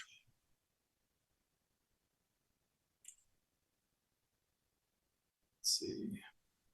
This is the site plan for that landscape plan. On the north side, those are single family lots, and you don't review those here as part of the project plan, but the architecture of those actually ties into the architecture of the townhomes. So those units will be a colonial architecture as well. So these are all front load? The townhomes, the ones along No, 1780 or 1800, whichever we call it, those will be a rear load. The ones in the middle of the island will be a front load unit. And then the ones on the north will be a rear load. So there's a mix of front and rear load style units.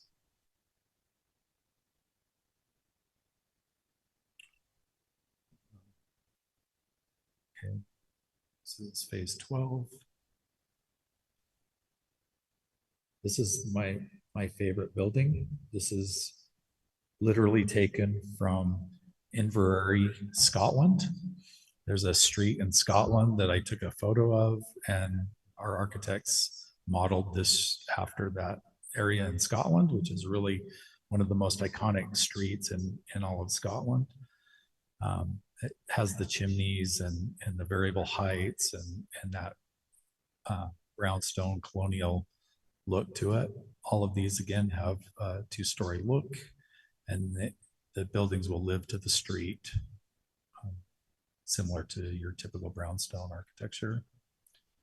This is the site plan. To the left side of 1210 will be a temporary access road for a secondary access in this phase. As we continue west, that will be eliminated, and the roads will continue on the north on Yorkshire Drive, as you see. And you can also see we've provided driveways on some of them, especially on the rear load homes. Some of them have drive aprons, but then we've provided off-street parking scattered throughout the site. And then this is phase 13, which is the extension of phase 10. Again, the same kind of architectural style with the balconies for each unit on the south. And the area to the left of lot 1318 is planned to be part of the park extension trail corridor. We're planning a tot lot and some picnic benches and amenities right there that will be part of the trail corridor plan that will be adjacent to this phase. So that's kind of the overview of everything. Is 1800 North Geneva Road? No, 1800 North is the new road that we built that connects onto Geneva Road. Yeah, we just finished paving that. And Public Works asked us to widen that road on the south side to provide additional parking. So we worked with them to, I think it was 8 feet additional pavement width on 1800 North on the south side so that there would be additional parking space for people if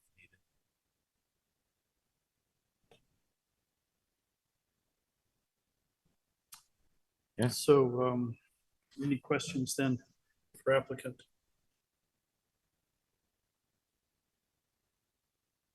Could you speak a little bit to the subsidized housing? I'm curious what exactly that looks like. Is it like low income housing tax credits? Is it I don't it has is nothing it to do sort of with AMI? What's the approach there? It has nothing to do with any city. This is a voluntary program that the Clark and Christine Ivory Foundation have decided to do, and they will just voluntarily do that. And as part of it, they are required as part of their foundation to provide a certain percentage of homes that meet certain AMIs within the project. And so there will be some that will be 60%, some that will be 80%, some that will be 120%, and some that will be market rate. So all voluntary. But the great thing for Provo City is you can actually utilize this as part of your moderate income housing plan, and it doesn't cost you anything. It's just a benefit of working with Ivory. So. Yeah, how are you all able to do that, and why are other developers not? Why are we doing that? Because Clark and Christine Ivory believe in Utah, and they believe in housing for Utah and affordability for Utah, and they are just good people. That's why they're doing it. Yeah, no, it's a beautiful blend of housing typologies, and I think this is a really cool mix of housing types and architecture. But yeah, I think you guys are providing something really great, and I wish more developers were able to find creative ways to provide such a range of housing types and price points. So yeah, I appreciate that, and I appreciate Provo City working with us and trusting us to be a developer that they can experiment with this type of zoning and this type of project, because not every city is willing to do that, and we want to make sure that we use this as a shining example for the state of what can be done if a city partners with a developer that they can do something great. So. Can I ask, are all of them going to be for sale at some point, or will Ivory Homes maintain ownership of the? They are platted as townhomes, so they will be individual lots platted as townhomes, and so at some point in time they may have the ability to sell them. All the money that's generated stays in the foundation, so it would just, if they do sell, they will just go into the foundation and provide additional housing or more scholarship opportunities. All of the units in phase 11 and 12 are for sale units, so those will always be for sale units. So you're saying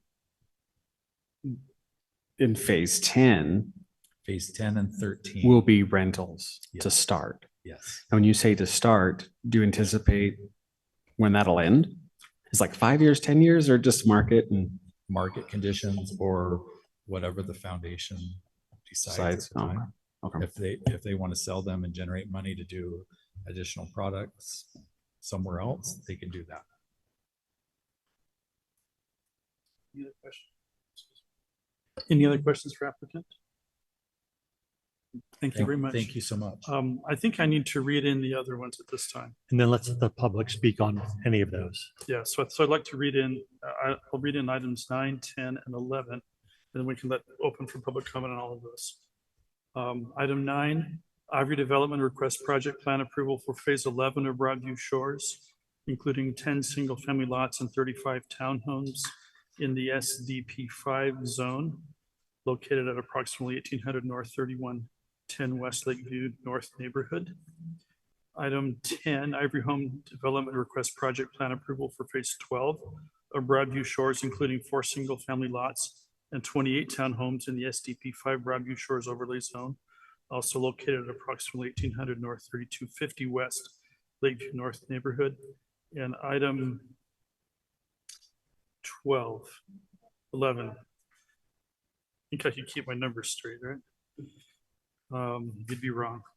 Ivory Land Corporation requests project plan approval for phase 13 of Broadview Shores, an 18-unit townhome development in the SDP 5 Broadview Shores Overlay Zone, located at approximately 1700 North 3110 West Lakeview North neighborhood. Okay. So now we'll open the hearing for public comment. Are there any neighborhood or district chairs here? Okay, public comments are now open for the general public. You have 2 minutes to comment. Oh, before I do that, we received one letter from Johnny Liu on this item. Let's read that in. Now we'll open for public comment for this item. Seeing none, we will now close public comments and open to the commission for discussion.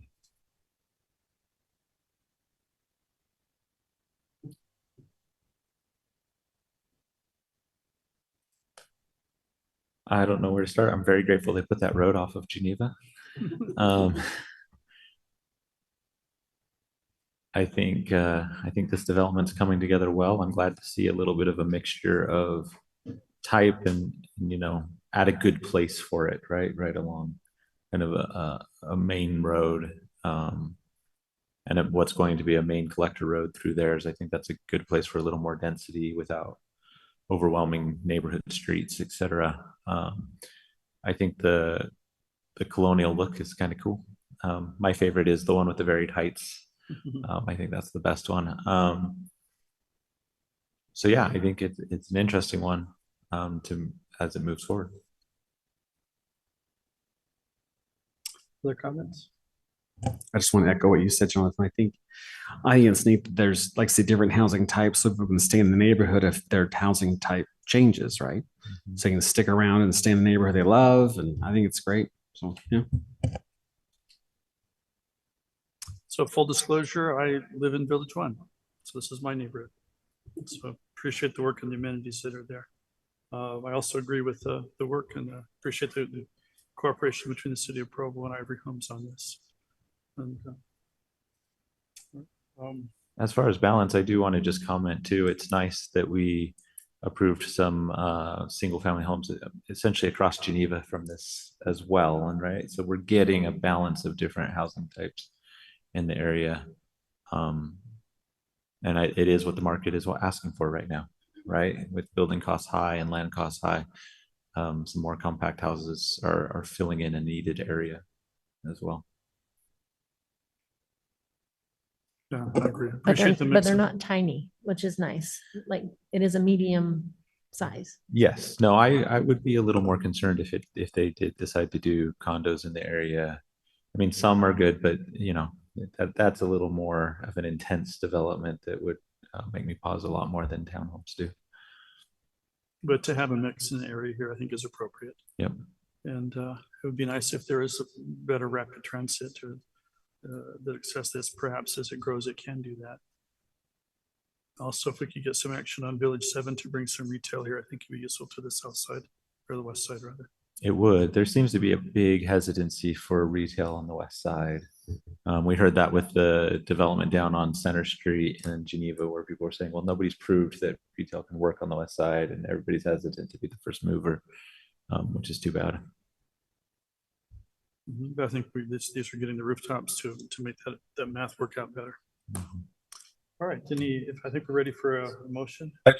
I do wish that there was a little bit of mixed use within the villages, just because I think this does still sort of reinforce a very car dependent development style. And with the increased density, I think it makes it a little bit easier to have those and support those types of things when housing's a little bit closer together. It's a little bit easier to walk around. The neighborhood's more pleasant to walk past because you're walking past your neighbors and you have these beautiful townhomes. And so, yeah, I know that these village plans have probably already been adopted and shaped, but maybe for future type sort of master plan development like this, I think it'd be really good to see a little bit more mixed use scattered throughout these villages instead of, yeah, sort of forcing everyone to drive up to Village 7. And that'll be my only comment. But yeah, beautiful project, and excited to have a really good range of variety of housing come to the city. Yeah, very good comment. I agree with that, Joel. All right, ready for a motion? We're doing each item individually, correct? Yes. So John, will you make this? Yeah, I can do item 8 here. I move that we approve the project plan for item 8, Ivory Land Corporation request project plan approval for phase 10 of Broadview Shores, a 22-unit townhome development in the SDP 5 zone located approximately 1797 North Geneva Road. Second. Okay, ready to vote? So Commissioner Temple? Aye. Aye. Aye. Aye. Aye. So item 8 passes 5-0. Item 9. I'll just keep going if that's okay with everybody. Let's get this done. I move that we approve the project plan for item 9, Ivory Development request project plan approval for phase 11 of Broadview Shores, including 10 single-family lots and 35 townhomes in the SDP 5 zone located approximately 1800 North, 3110 West. Second. So let's go for the vote then. Joel? Aye. Aye. Aye. Aye. Aye. That also passes 5-0. Item 10. I move that we approve the project plan for item 10, Ivory Development request project plan approval for phase 12 of Broadview Shores, including 4 single-family lots and 28 townhomes in the SDP 5 zone located approximately at 1800 North, 3250 West. Second. Let's go to the vote. Joel? Aye. Aye. Aye. Aye. Aye. That also passes 5-0. Item 11. I move that we approve item 11, Ivory Land Corporation request project plan approval for phase 13 of Broadview Shores, an 18-unit townhome development in SDP 5 zone located approximately 1700 North, 3110 West. Second. Joel? Aye. Aye. Aye. Aye. Aye. Item 11 also passes 5-0. I move that we take a 5-minute break until we address item 12. Okay. All right, so commission is going to take a 5-minute break, and then we'll come back to address item 12.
All right, we'd like to call the meeting to order. And we'll continue on with item number 12. Richard Franz requests project plan approval for a 50-lot residential subdivision in the R1.6 PDCH, one family residential with performance development and critical hillside overlay zone located at approximately 2085 South Montana Avenue. And Jessica Danicki will present for the city. Okay. Thank you.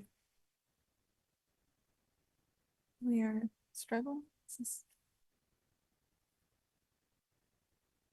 Okay, there we go. Yes, so this is for a 50-unit townhome development in the R1.6 zone with the performance development and critical hillside overlay. Typically, townhomes are not permitted in our R1.6 zoning. It's the PD overlay that's allowing them to cluster together. It's also the PD overlay that's allowing for a slight increase in density. Here we have the elevations and floor plans. The PD zone allows for that increase in density if you're providing more than 4 types of floor plan. This project is providing 6 different types. And it meets all of our parking requirements and has passed our CRC review. Do you have any questions for me? Any questions? So some questions that come up, are there any significant geologic hazards on the property? Are there any map faults, buffers, geologic study areas shown on the plans? Yes, and Gordon has some comments on, he has some slides specifically addressing drainage and flow concerns because that was, I think, one of the things that came up most common. And then he can also address any concerns about the faults and hazards in the area. Okay. Thank you, Gordon. Thought it'd be better to come up here so I can get to control the clicker. So if you saw that last screen, or not the last, first one, let's see, going backwards. Yeah, so from here you can see, wow, these lines are the faults coming through the area. So they did extensive geotech studies looking at the faults. There's also a slide area up in this area that they're avoiding.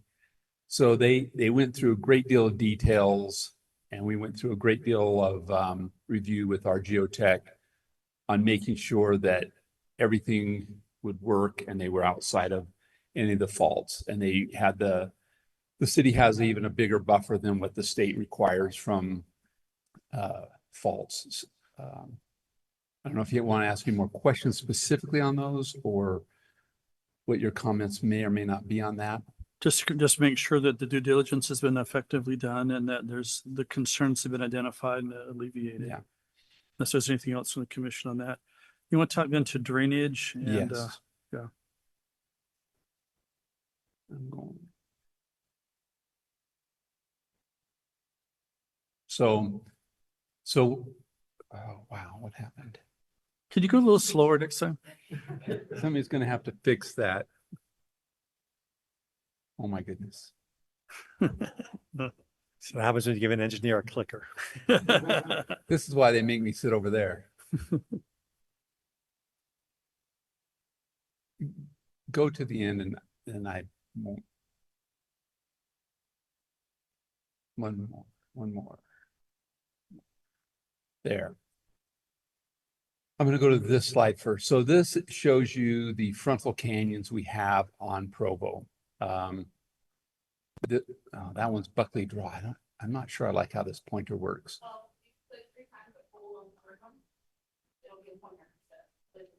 Oh, much better. So this project that we're looking at is right here. And so you can see that this is a flat face. Let me go the next or back. Oh my goodness. Oh man, I'm not allowed to do this. This is why Dave Day comes here. slide, just use that button. I'm going to use this. You're gonna have to turn around and look. It's okay. That's fine. All right. So you can see that this is a flat face, so it will have a surface runoff, but not a point load like you're seeing in these canyons. So what we had the developer do, I'm going to go the other way, and this, no, I think. Okay. I'm a professional. I can do this. Take the clicker away from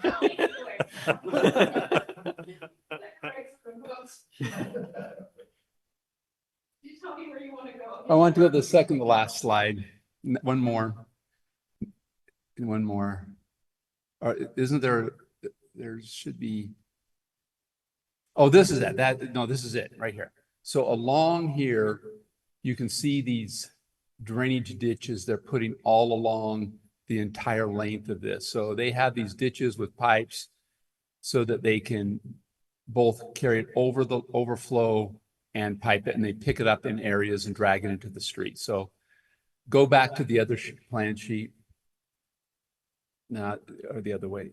Yeah, that one. So you can see it just extends along the whole flat surface. So through the surface, there's an extensive drainage system that protects from the flow that would come off of that face. So that's part of the infrastructure, just as the road's the infrastructure.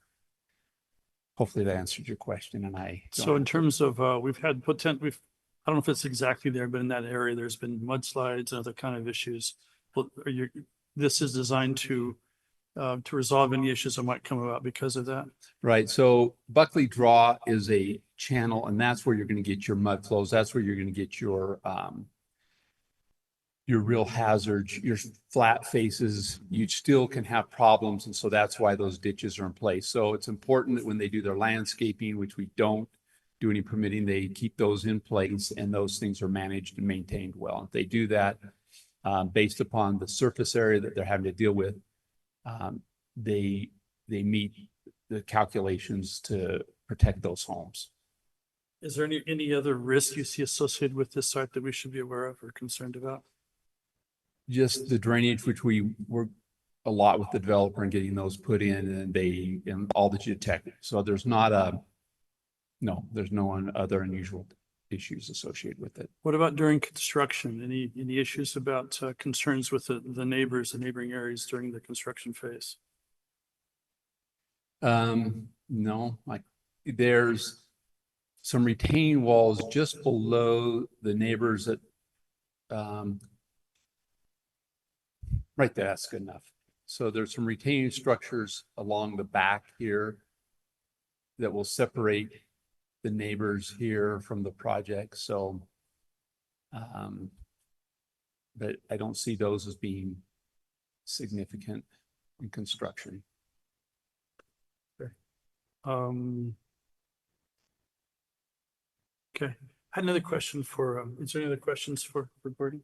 Yes, just a second, Gordon. So there's no disturbing any hillside here, right? So there's an existing gravel pit that was up here actually it's all through here, this gravel pit, but I don't believe they're doing any hillside 30%. No, So they avoided all the 30%. Yeah, we had a few meetings with the developer about that.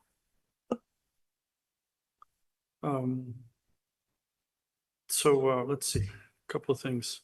Can you walk us through the open space calculation?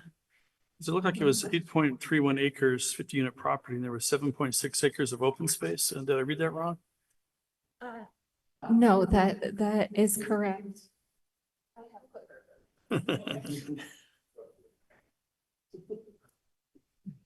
Here we go. So here's the area that they're proposing to landscape. You'll see kind of down at the bottom, they have like a lawn area. Oh no, I'm gonna lose my clicker, but bitches.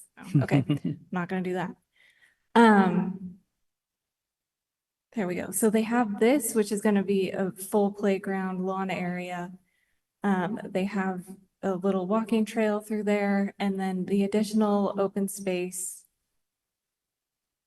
is, yeah, there we go. They're just keeping this whole area as open space. And then also everything above the retaining wall is all going to be open space. So really the property is 8.3 acres. Yeah. And 7.6 is open space, really? That doesn't look like it works. That math doesn't work. Is it clear on this? Yeah, no, those were the calculations that were provided to us. Yeah. So, I mean, that leaves like 1.3 acres for all the 50 units. So anyway, okay. Will these be, is this a 50 lot subdivision or a 50 unit townhome development? Yes, so there'll be 50 townhomes. Each with their own lot? Yes. Okay. Okay, are there any other questions for staff right now? All right. Thank you. Can you show us where the Bonneville Trail access is in relationship to this? Yeah. As far as I'm aware, this doesn't interfere with the access to the Bonneville Trail, and it's also not a part of this parcel development. Can you go back to the pictures that show the neighboring yeah, things and just show us where it is? It's above. So that's the development. I believe the shoreline trail is this right up here. Isn't there an access to the trail to the, look at the right entrance, the south entrance? Isn't there that an access, common access to the trail currently?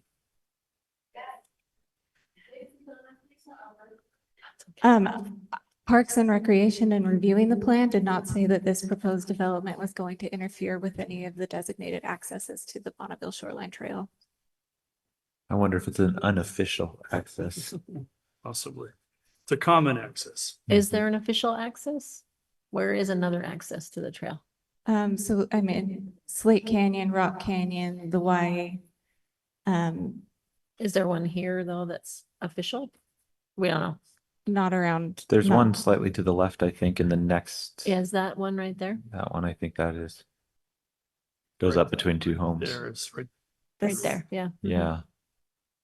That could be. I'm not familiar with where all of the official Parks and Rec recognized accesses to the shoreline trail are located. Okay. All right, any other questions for staff? Is the applicant here? Please, you're invited to come. You have 15 minutes for your presentation. Please state your name and city of residence. I should just say that the applicant has provided material boards that are shown right below at the podium. Okay. Thank you. My name is Reed Dixon. I'm with Infinity Consultants. And your city of residence? I live actually at Vivian Park in Provo Canyon. So I'm not a Provo resident, but almost. Utah County. So we prepared all of the engineering and entitlement services for this project. And first off, I wanted to thank staff. We've been working on this project for over 4 years.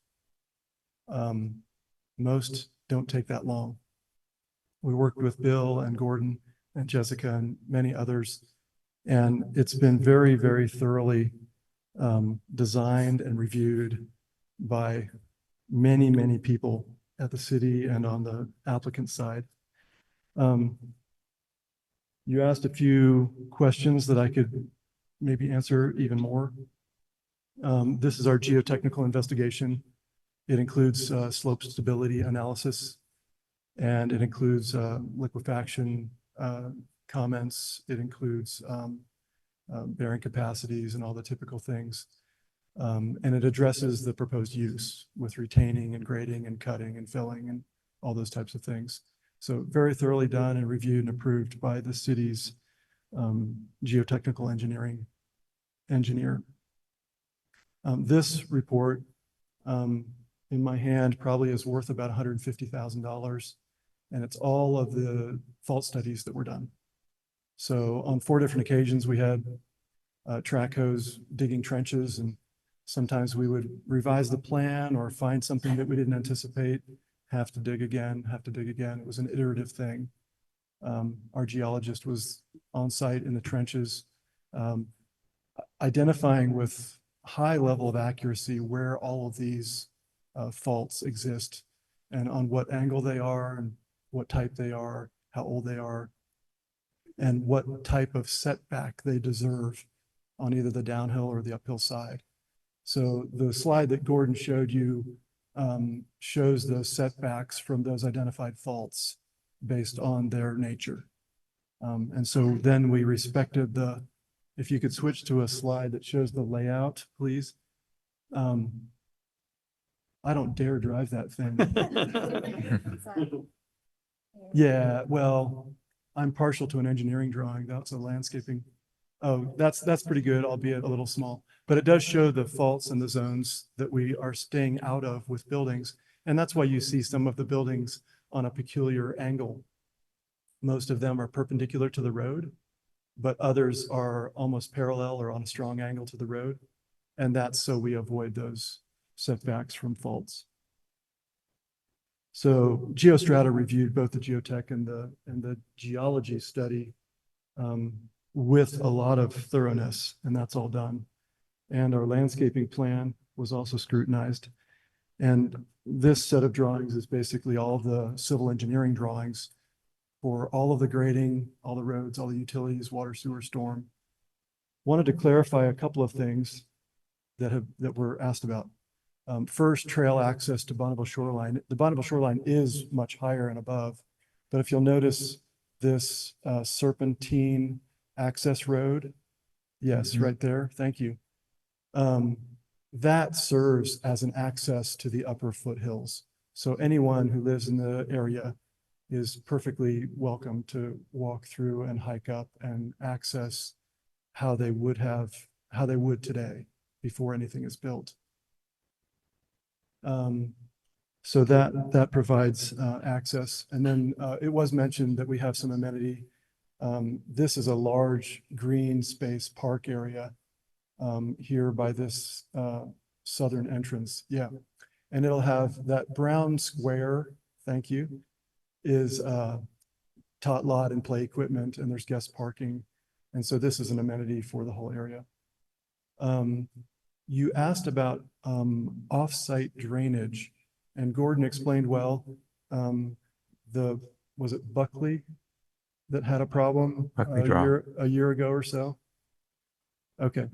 And so I went up there the next morning and saw that. So I see what it does and how the diversion works and everything. And we are south of that problem. And the flows uphill from us are sheet flows, not concentrated flows. And so the swales that we have designed all along the entire uphill side of this are sized properly to intercept and convey those sheet flows. The question about the open space. So it is peculiar because you asked about lots. These don't really have lots. Each townhome sits on land that's a building pad that would be owned by the buyer only. So the dark green on here is irrigated landscaped open space, and the light green is native non-irrigated open space. And so that's why you see the open space numbers being kind of high. Okay. And that's basically everything. We look forward to building this project. We plan on starting right away. We have a variety of building types. We think it'll be beautiful. And we are ready to answer any questions. We have the developer, the owner, the contractor, engineer, all here. Thank you. Any questions for the applicant? What is it that's down here? Did you say? There's a material board down here that shows. Can you show us? Oh, sure.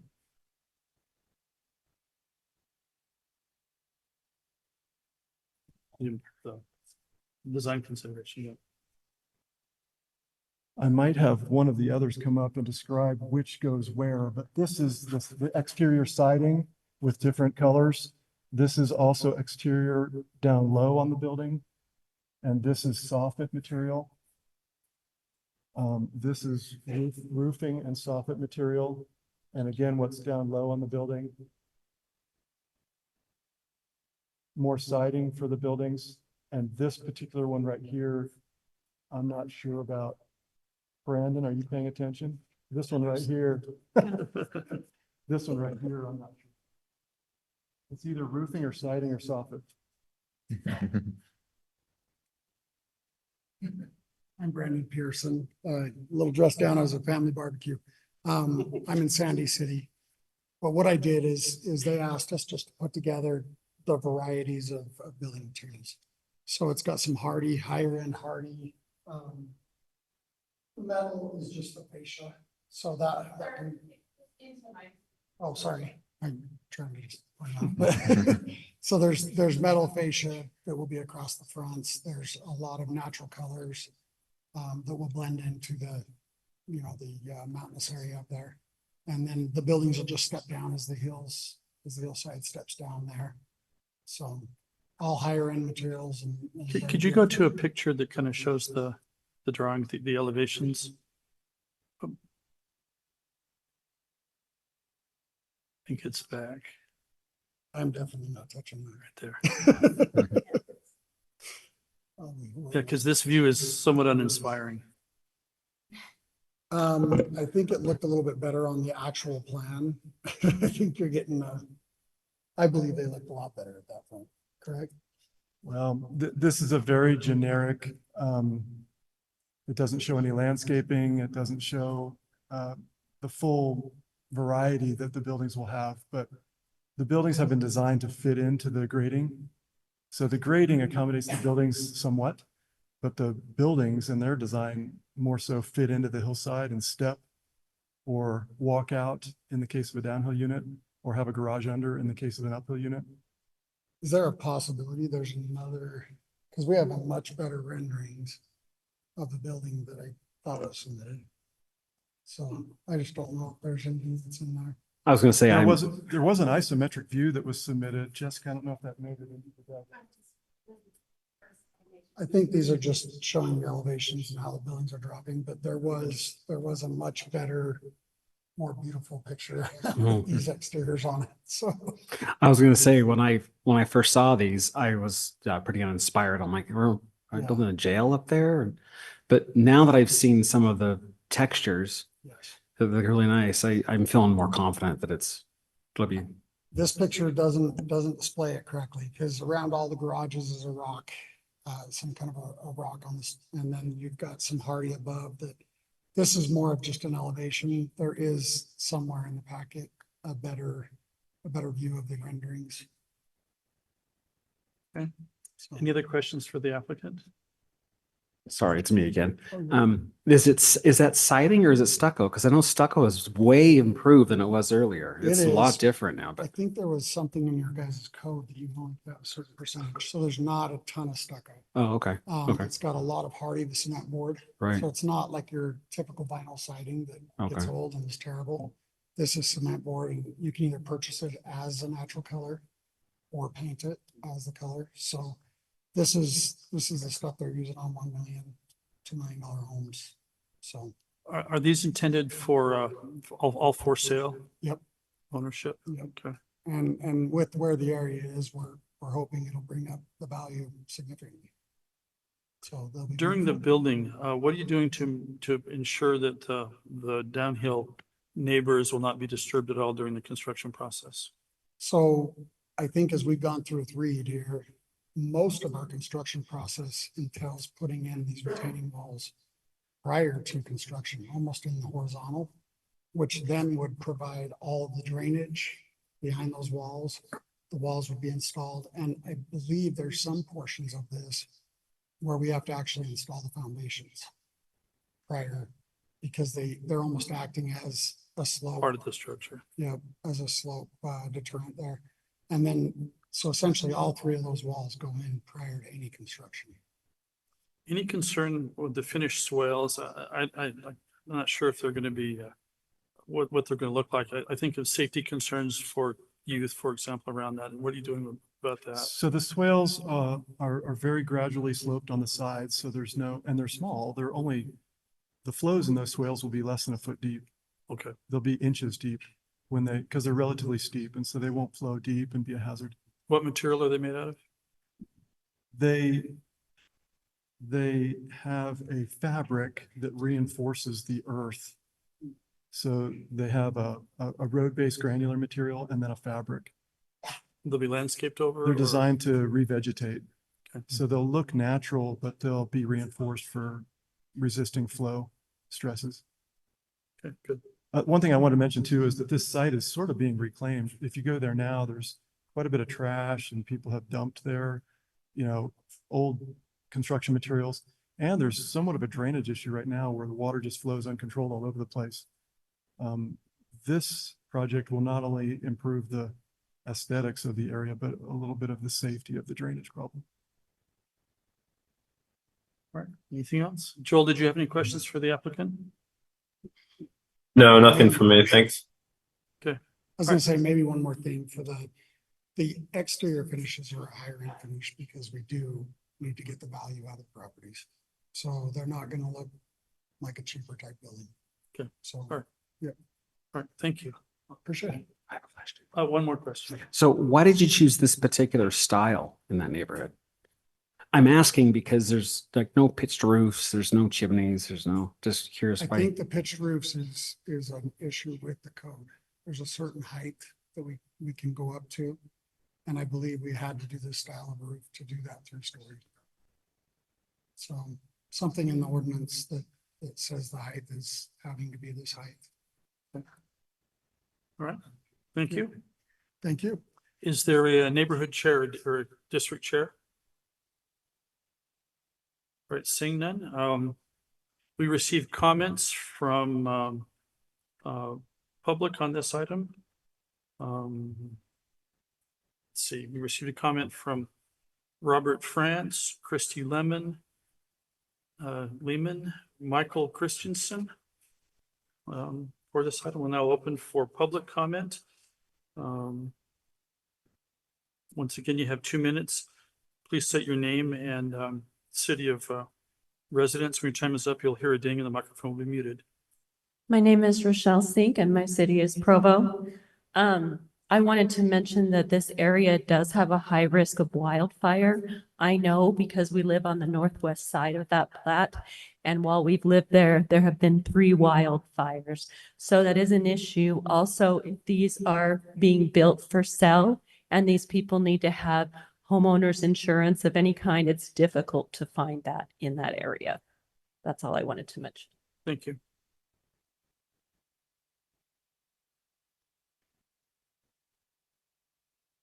Hi. I'm David Sink. I live in Provo. We live just on the northwest of this. We bought right up against it. And we got a few questions. One, they talked about a retaining wall. That's apparently going to be between the backyards of the homes on Alaska and the backyards of this property. How tall will those be? I mean, when you take that into account, plus the height of, they'll be looking right at a 3-story building on top of that because there'll be walkouts. How high is that? I mean, that's going to block their entire view of the mountain, put them in the shade. That's a big concern with this development. Another question about the green space up on the north end. I was curious if they had any intentions of developing that in the future. When I bought my land, I built my own home, and I was told by the developer that he had tried to develop this twice, this property that is outlined in red, and he was denied twice, saying, well, you can't approve, you can't get a road up there that we can approve. And he's like, well, if I can't develop it and I can't sell it for development, I'm going to just donate it and make it permanent green space. So that's what he told me, and that's what my neighbors and I believed when we bought our property. About 2005, there was a meeting about somebody trying to change the zoning from agricultural of this area that's outlined in red, changing it from agricultural because it was green space to residential to being developed. I went to that meeting, left that meeting under the impression that the city council was not going to change the zoning and it would just stay the same, that, you know, our concerns were heard and they agreed. I found out this week on Monday, I went in and I went to the county offices, the recorder's office, went to here to find out, just to do some research. And I found out that the zoning was changed. Thank you.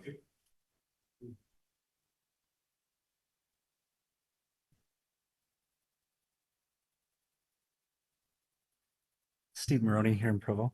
I just had a couple concerns. I haven't really studied this a lot, but when I looked at the layouts of everything and the widths of the street and things, that's to me is a little bit of concern with parking and with snow removal and things like that, because those streets over there we live near that area, and those streets sometimes are a little difficult to get up and down in the snow.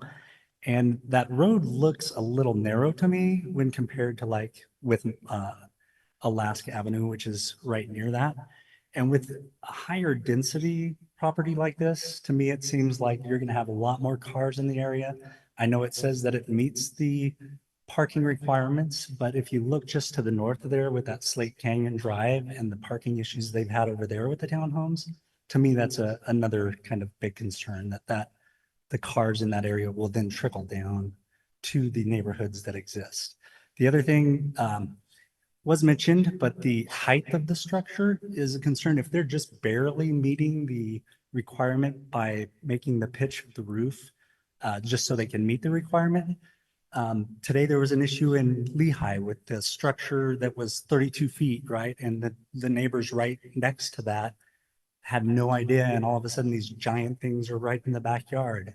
And so Lehigh is having to, I think it's American Fork or Lehigh, having to go back and look at that and stop that project just because the height, you know, is kind of infringing on the neighbors next to the project. And yeah, I can see that, you know, these aren't very inspiring drawings, and I hope that it would look a lot better. But when you drive through that area, you can see the structures, you know, very clearly. So that's my other concern. Thanks. Thank you.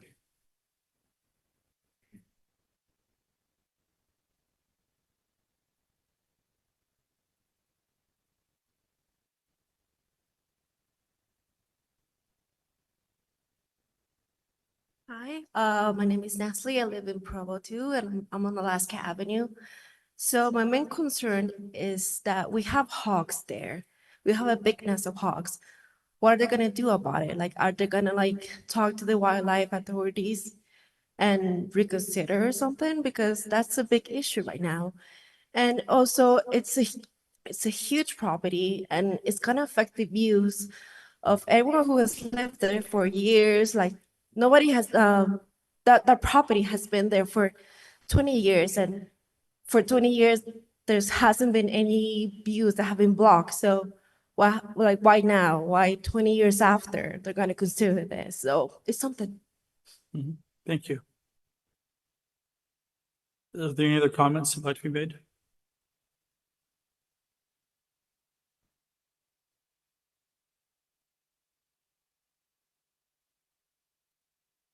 My name is Jennifer Maroney, and I live just like below that area in Provo.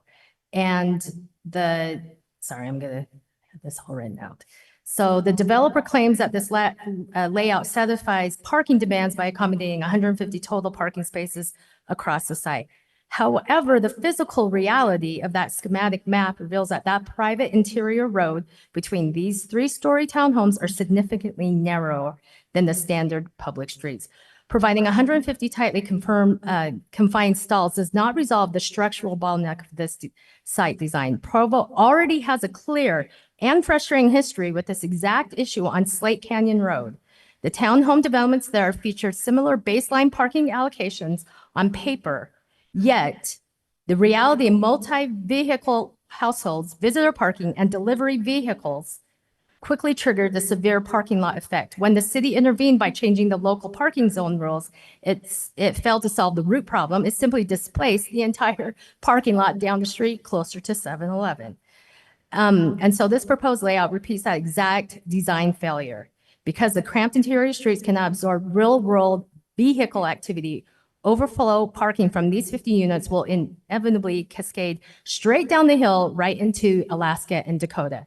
And we already have so many parking lot as it is with so many other people parking on those streets. You can go there and you can see how many cars are on the road. So now we're saying, okay, in theory, you can hold it, but we know it will come back down.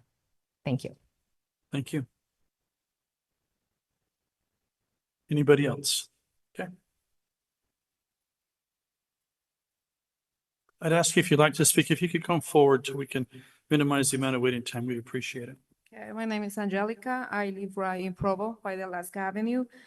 Basically, my main concerns are the height of the construction. So as of right now, behind our property, it will be 2 houses. So if we go to the backyard, we will see just 2 huge buildings of 3 floors each. Also, there's no removal. In the area is kind of difficult. Then also concerns about the landslides and the wildlife that is in the area. Okay, thank you very much. Is there anybody else who would like to speak to us? All right, seeing no further comments, we'll now close public comments. Appreciate you coming and addressing your concerns with us.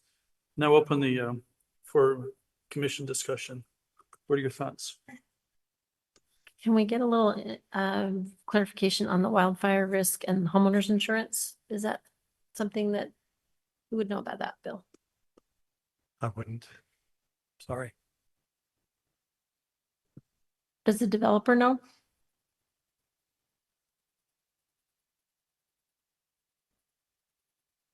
I live in Vivian Park where I'm surrounded by a forest and I have homeowners insurance.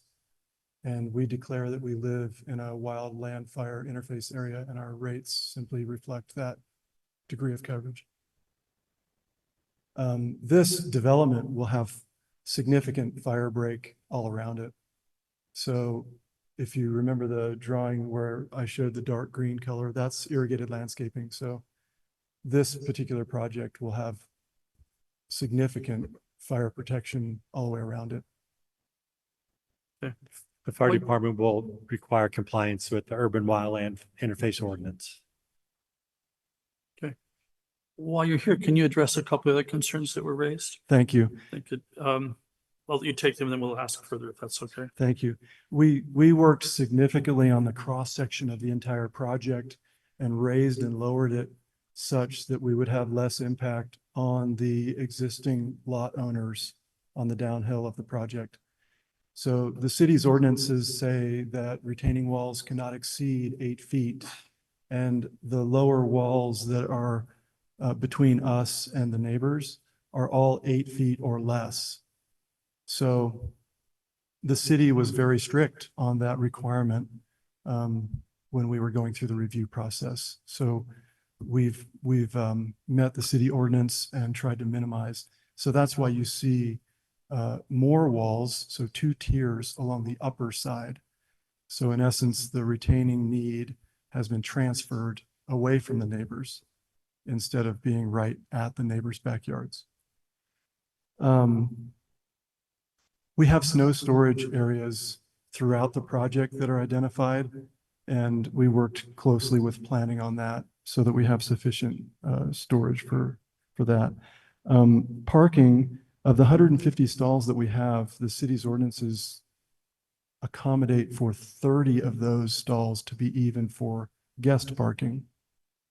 And then the city doesn't allow us to count all of the parking opportunity that the project has. It only by ordinance allows you to count 1 spot in the driveway. I'm sorry, 1 spot in the garage when there's actually 2. So if I was to take a little more liberal approach to counting the actual parking that's on here, not even on the roadway, there's probably 25 more stalls that are available for parking, but that the city doesn't allow to be counted. So we feel like the project is very well parked, not just minimally parked. We don't want a parking problem for our residents. We want the project to function smoothly. And I think those were the... Can you speak to the road width through there? Oh, it's a private street. it services only our project. So a person might choose to drive through this project, but they wouldn't really have a reason to. So we don't anticipate hardly any traffic going through our project other than those who live there. So that's why the city has private street cross sections and provisions in their ordinance, so that we can provide a street that serves only our project, where it's not a through street for anybody else. So what's the width of the street?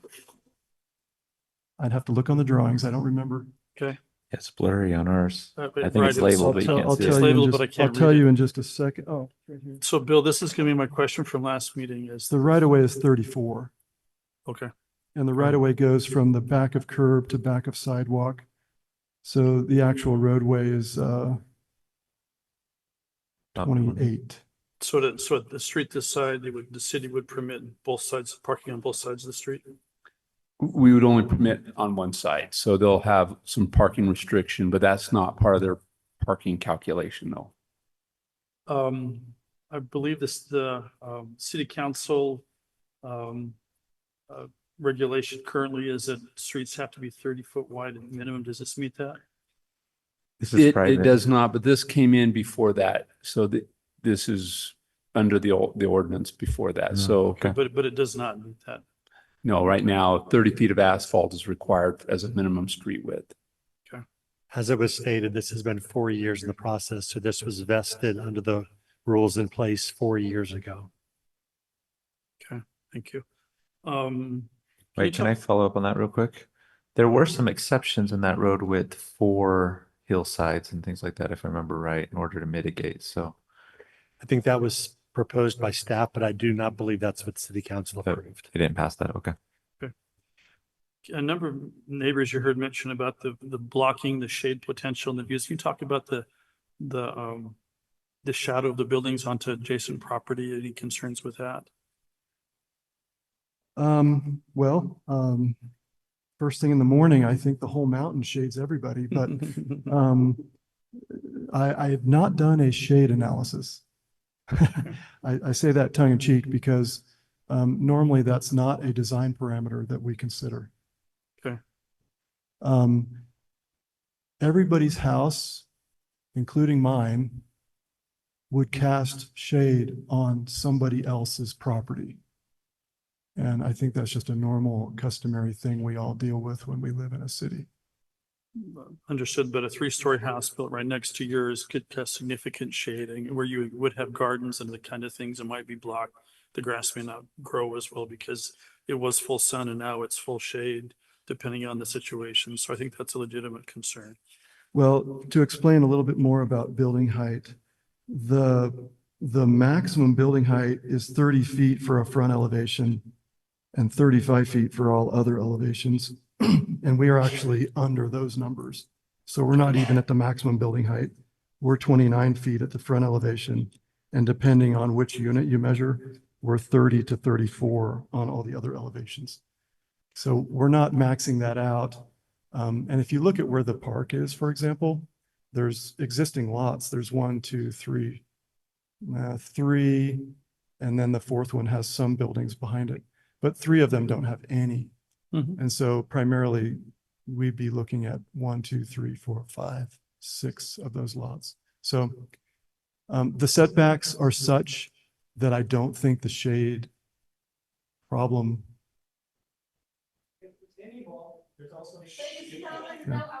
So please no outbursts. Okay, you've had your opportunity to speak. Yeah, Okay. I can't deny that retaining walls in buildings create shade, but the height of the wall is permitted per city ordinance as being less than the 8 feet. And the building height and the rear yard setbacks are also meeting city ordinance such that everybody is living in a fair way. These buildings are no higher than would be a single family house. Okay, okay. Can you also, thank you, can you speak to the wildlife that might be disturbed? Well, I know nothing about hawks, but if there are legitimate, serious wildlife concerns, we would want to certainly mitigate those. For sure, yeah. Okay. But we don't know of any of that that's being impacted right now. Okay, thank you. Any other questions? All right, we might come back to you. Thank you very much. Okay. Other thoughts, comments?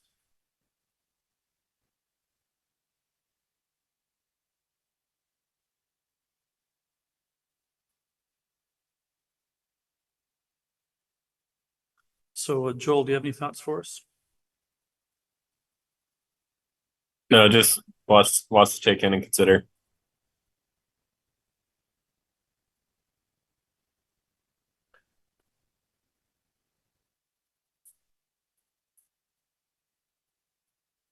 This one's a complex one. I like lot line adjustments, much easier. You got those, you had your opportunity earlier today. Yes, I got that. So, I mean, it's an interesting one. We're not looking at a rezone. We're looking at a project plan approval, right? And so that, So we have approval authority.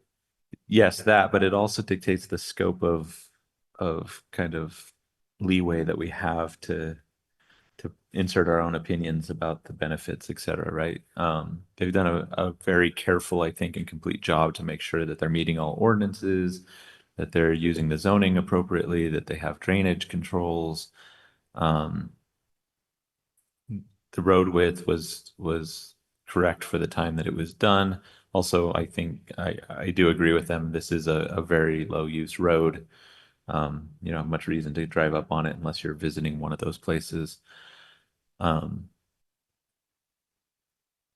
seems a little bit of an odd place for townhomes for me, just kind of away from everything on the very, very edge of town, next to neighborhoods that are a different style and type. But because of the issues with the land, that's kind of the solution, right? Is to cluster everything in the middle. And so I don't know. I see pros and cons here.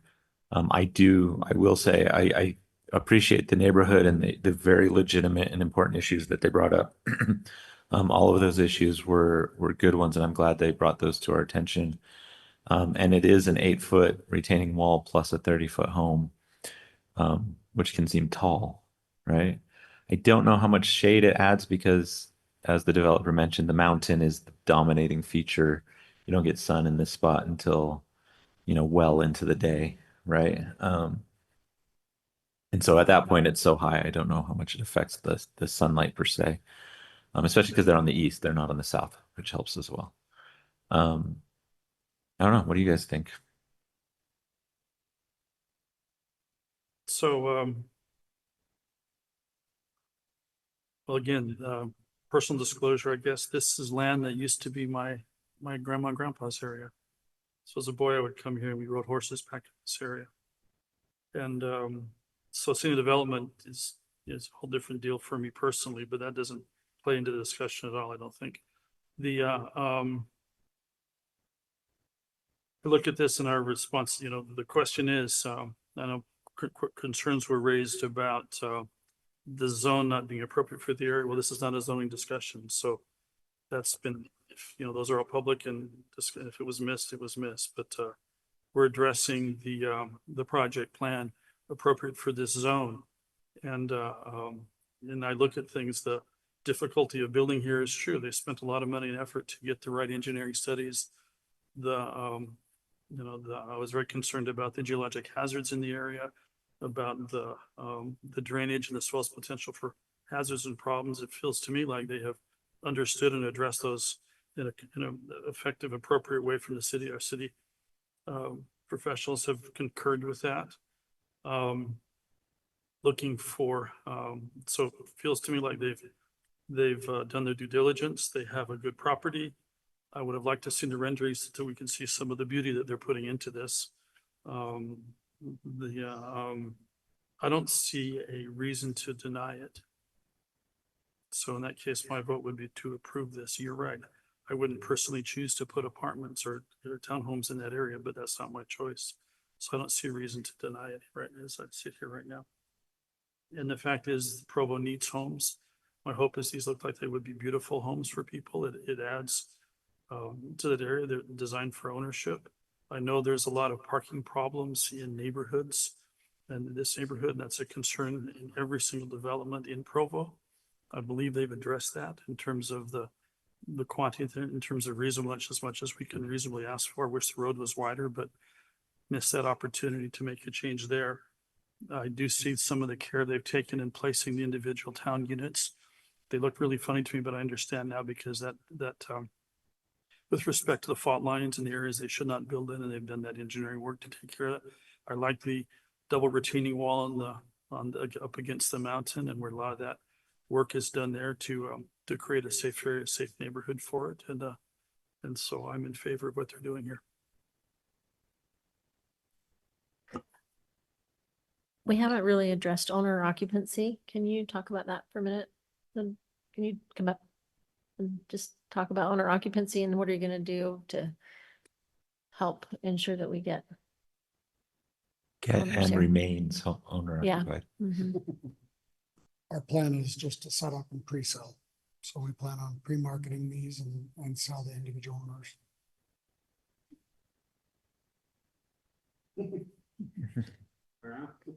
That's the game plan, and as they sell, we build down more. I mean, it's going to be done in some sort of phasing. And as they sell, I mean, the economic state of the world right now, it's really hard to build without actual pre-sale buyers. So as they sell, we move to the next building. There's no agreement to have a certain amount that remain owner occupied for a certain amount of time or anything like So that. typically, a lending practice will require a certain number to be sold as owner occupied. And if there's a certain number that aren't, they won't allow you to finance that direction. So it's going to be approved as a full townhome. It's going to go FHA, conventional, your standard ways of financing these. And every one of those have a percentage basis that has to be owner occupied.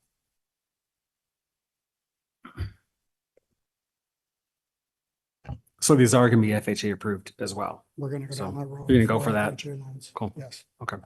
Yep. So. Matthew Jorgensen from Lehigh. I've worked with them on the real estate side of it. I've also been a landlord in Provo since 2003. The thing that I can tell you related to that is that, I mean, I would love to have a rental in that neighborhood, but it doesn't pencil. So the amount that they would have to charge for them, the type of, aesthetics they're going to put on it, and the price point they're going to have to do would be the worst rental investment you could possibly do. It just doesn't work.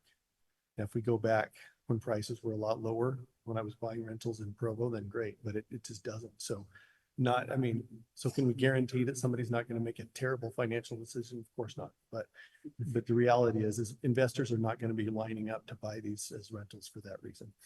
So. Thank you. Anything else for me? Great. Thank you, guys. Thank you. I like the amenity space. I like the park area. I like the materials you're using on the exterior. When I first saw the renderings, I was like, oh, geez. But now that I'm seeing the exterior, it's like, oh, this, I can see it now. I think it looks a lot better. But I agree. I agree with what everyone else has said about this too as well. So. No. Public comment has been closed. Thank you.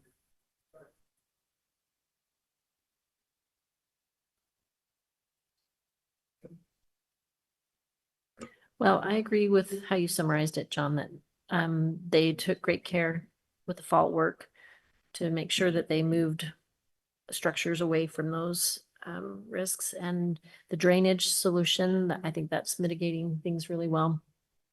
They're not disturbing the hillside. It's zoned this way.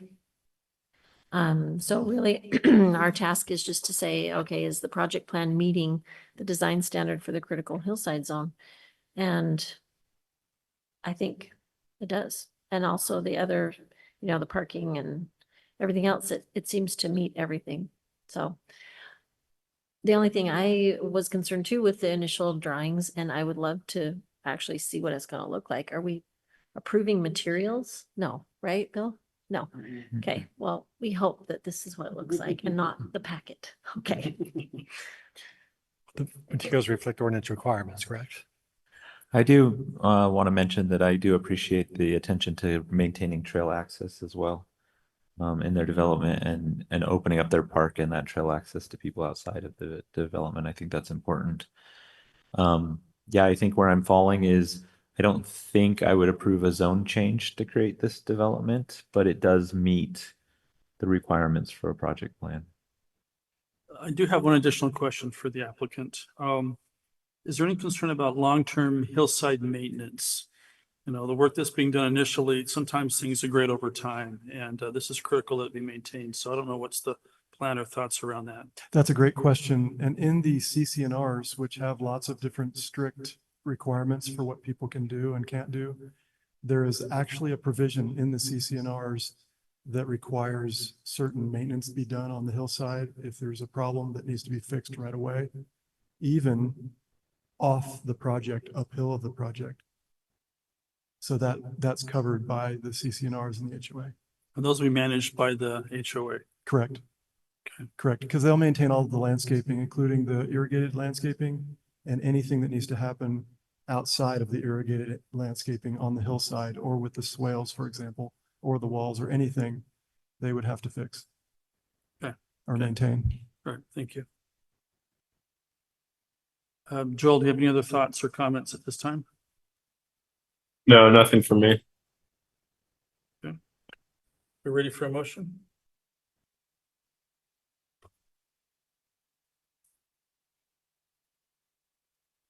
So Jonathan, are you okay making the motion for us? Sure.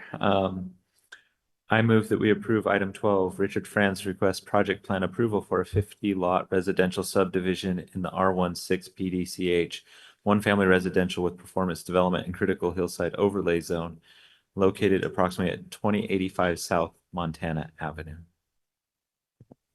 Second. Okay, if we're ready for the vote, Commissioner Temple? Aye. Aye. Aye. Aye. Aye. Item 12 passes 5-0. Right here, motion to dismiss. Move to adjourn. All in favor? Aye. Aye. A second. Meeting is adjourned. Second. Aye.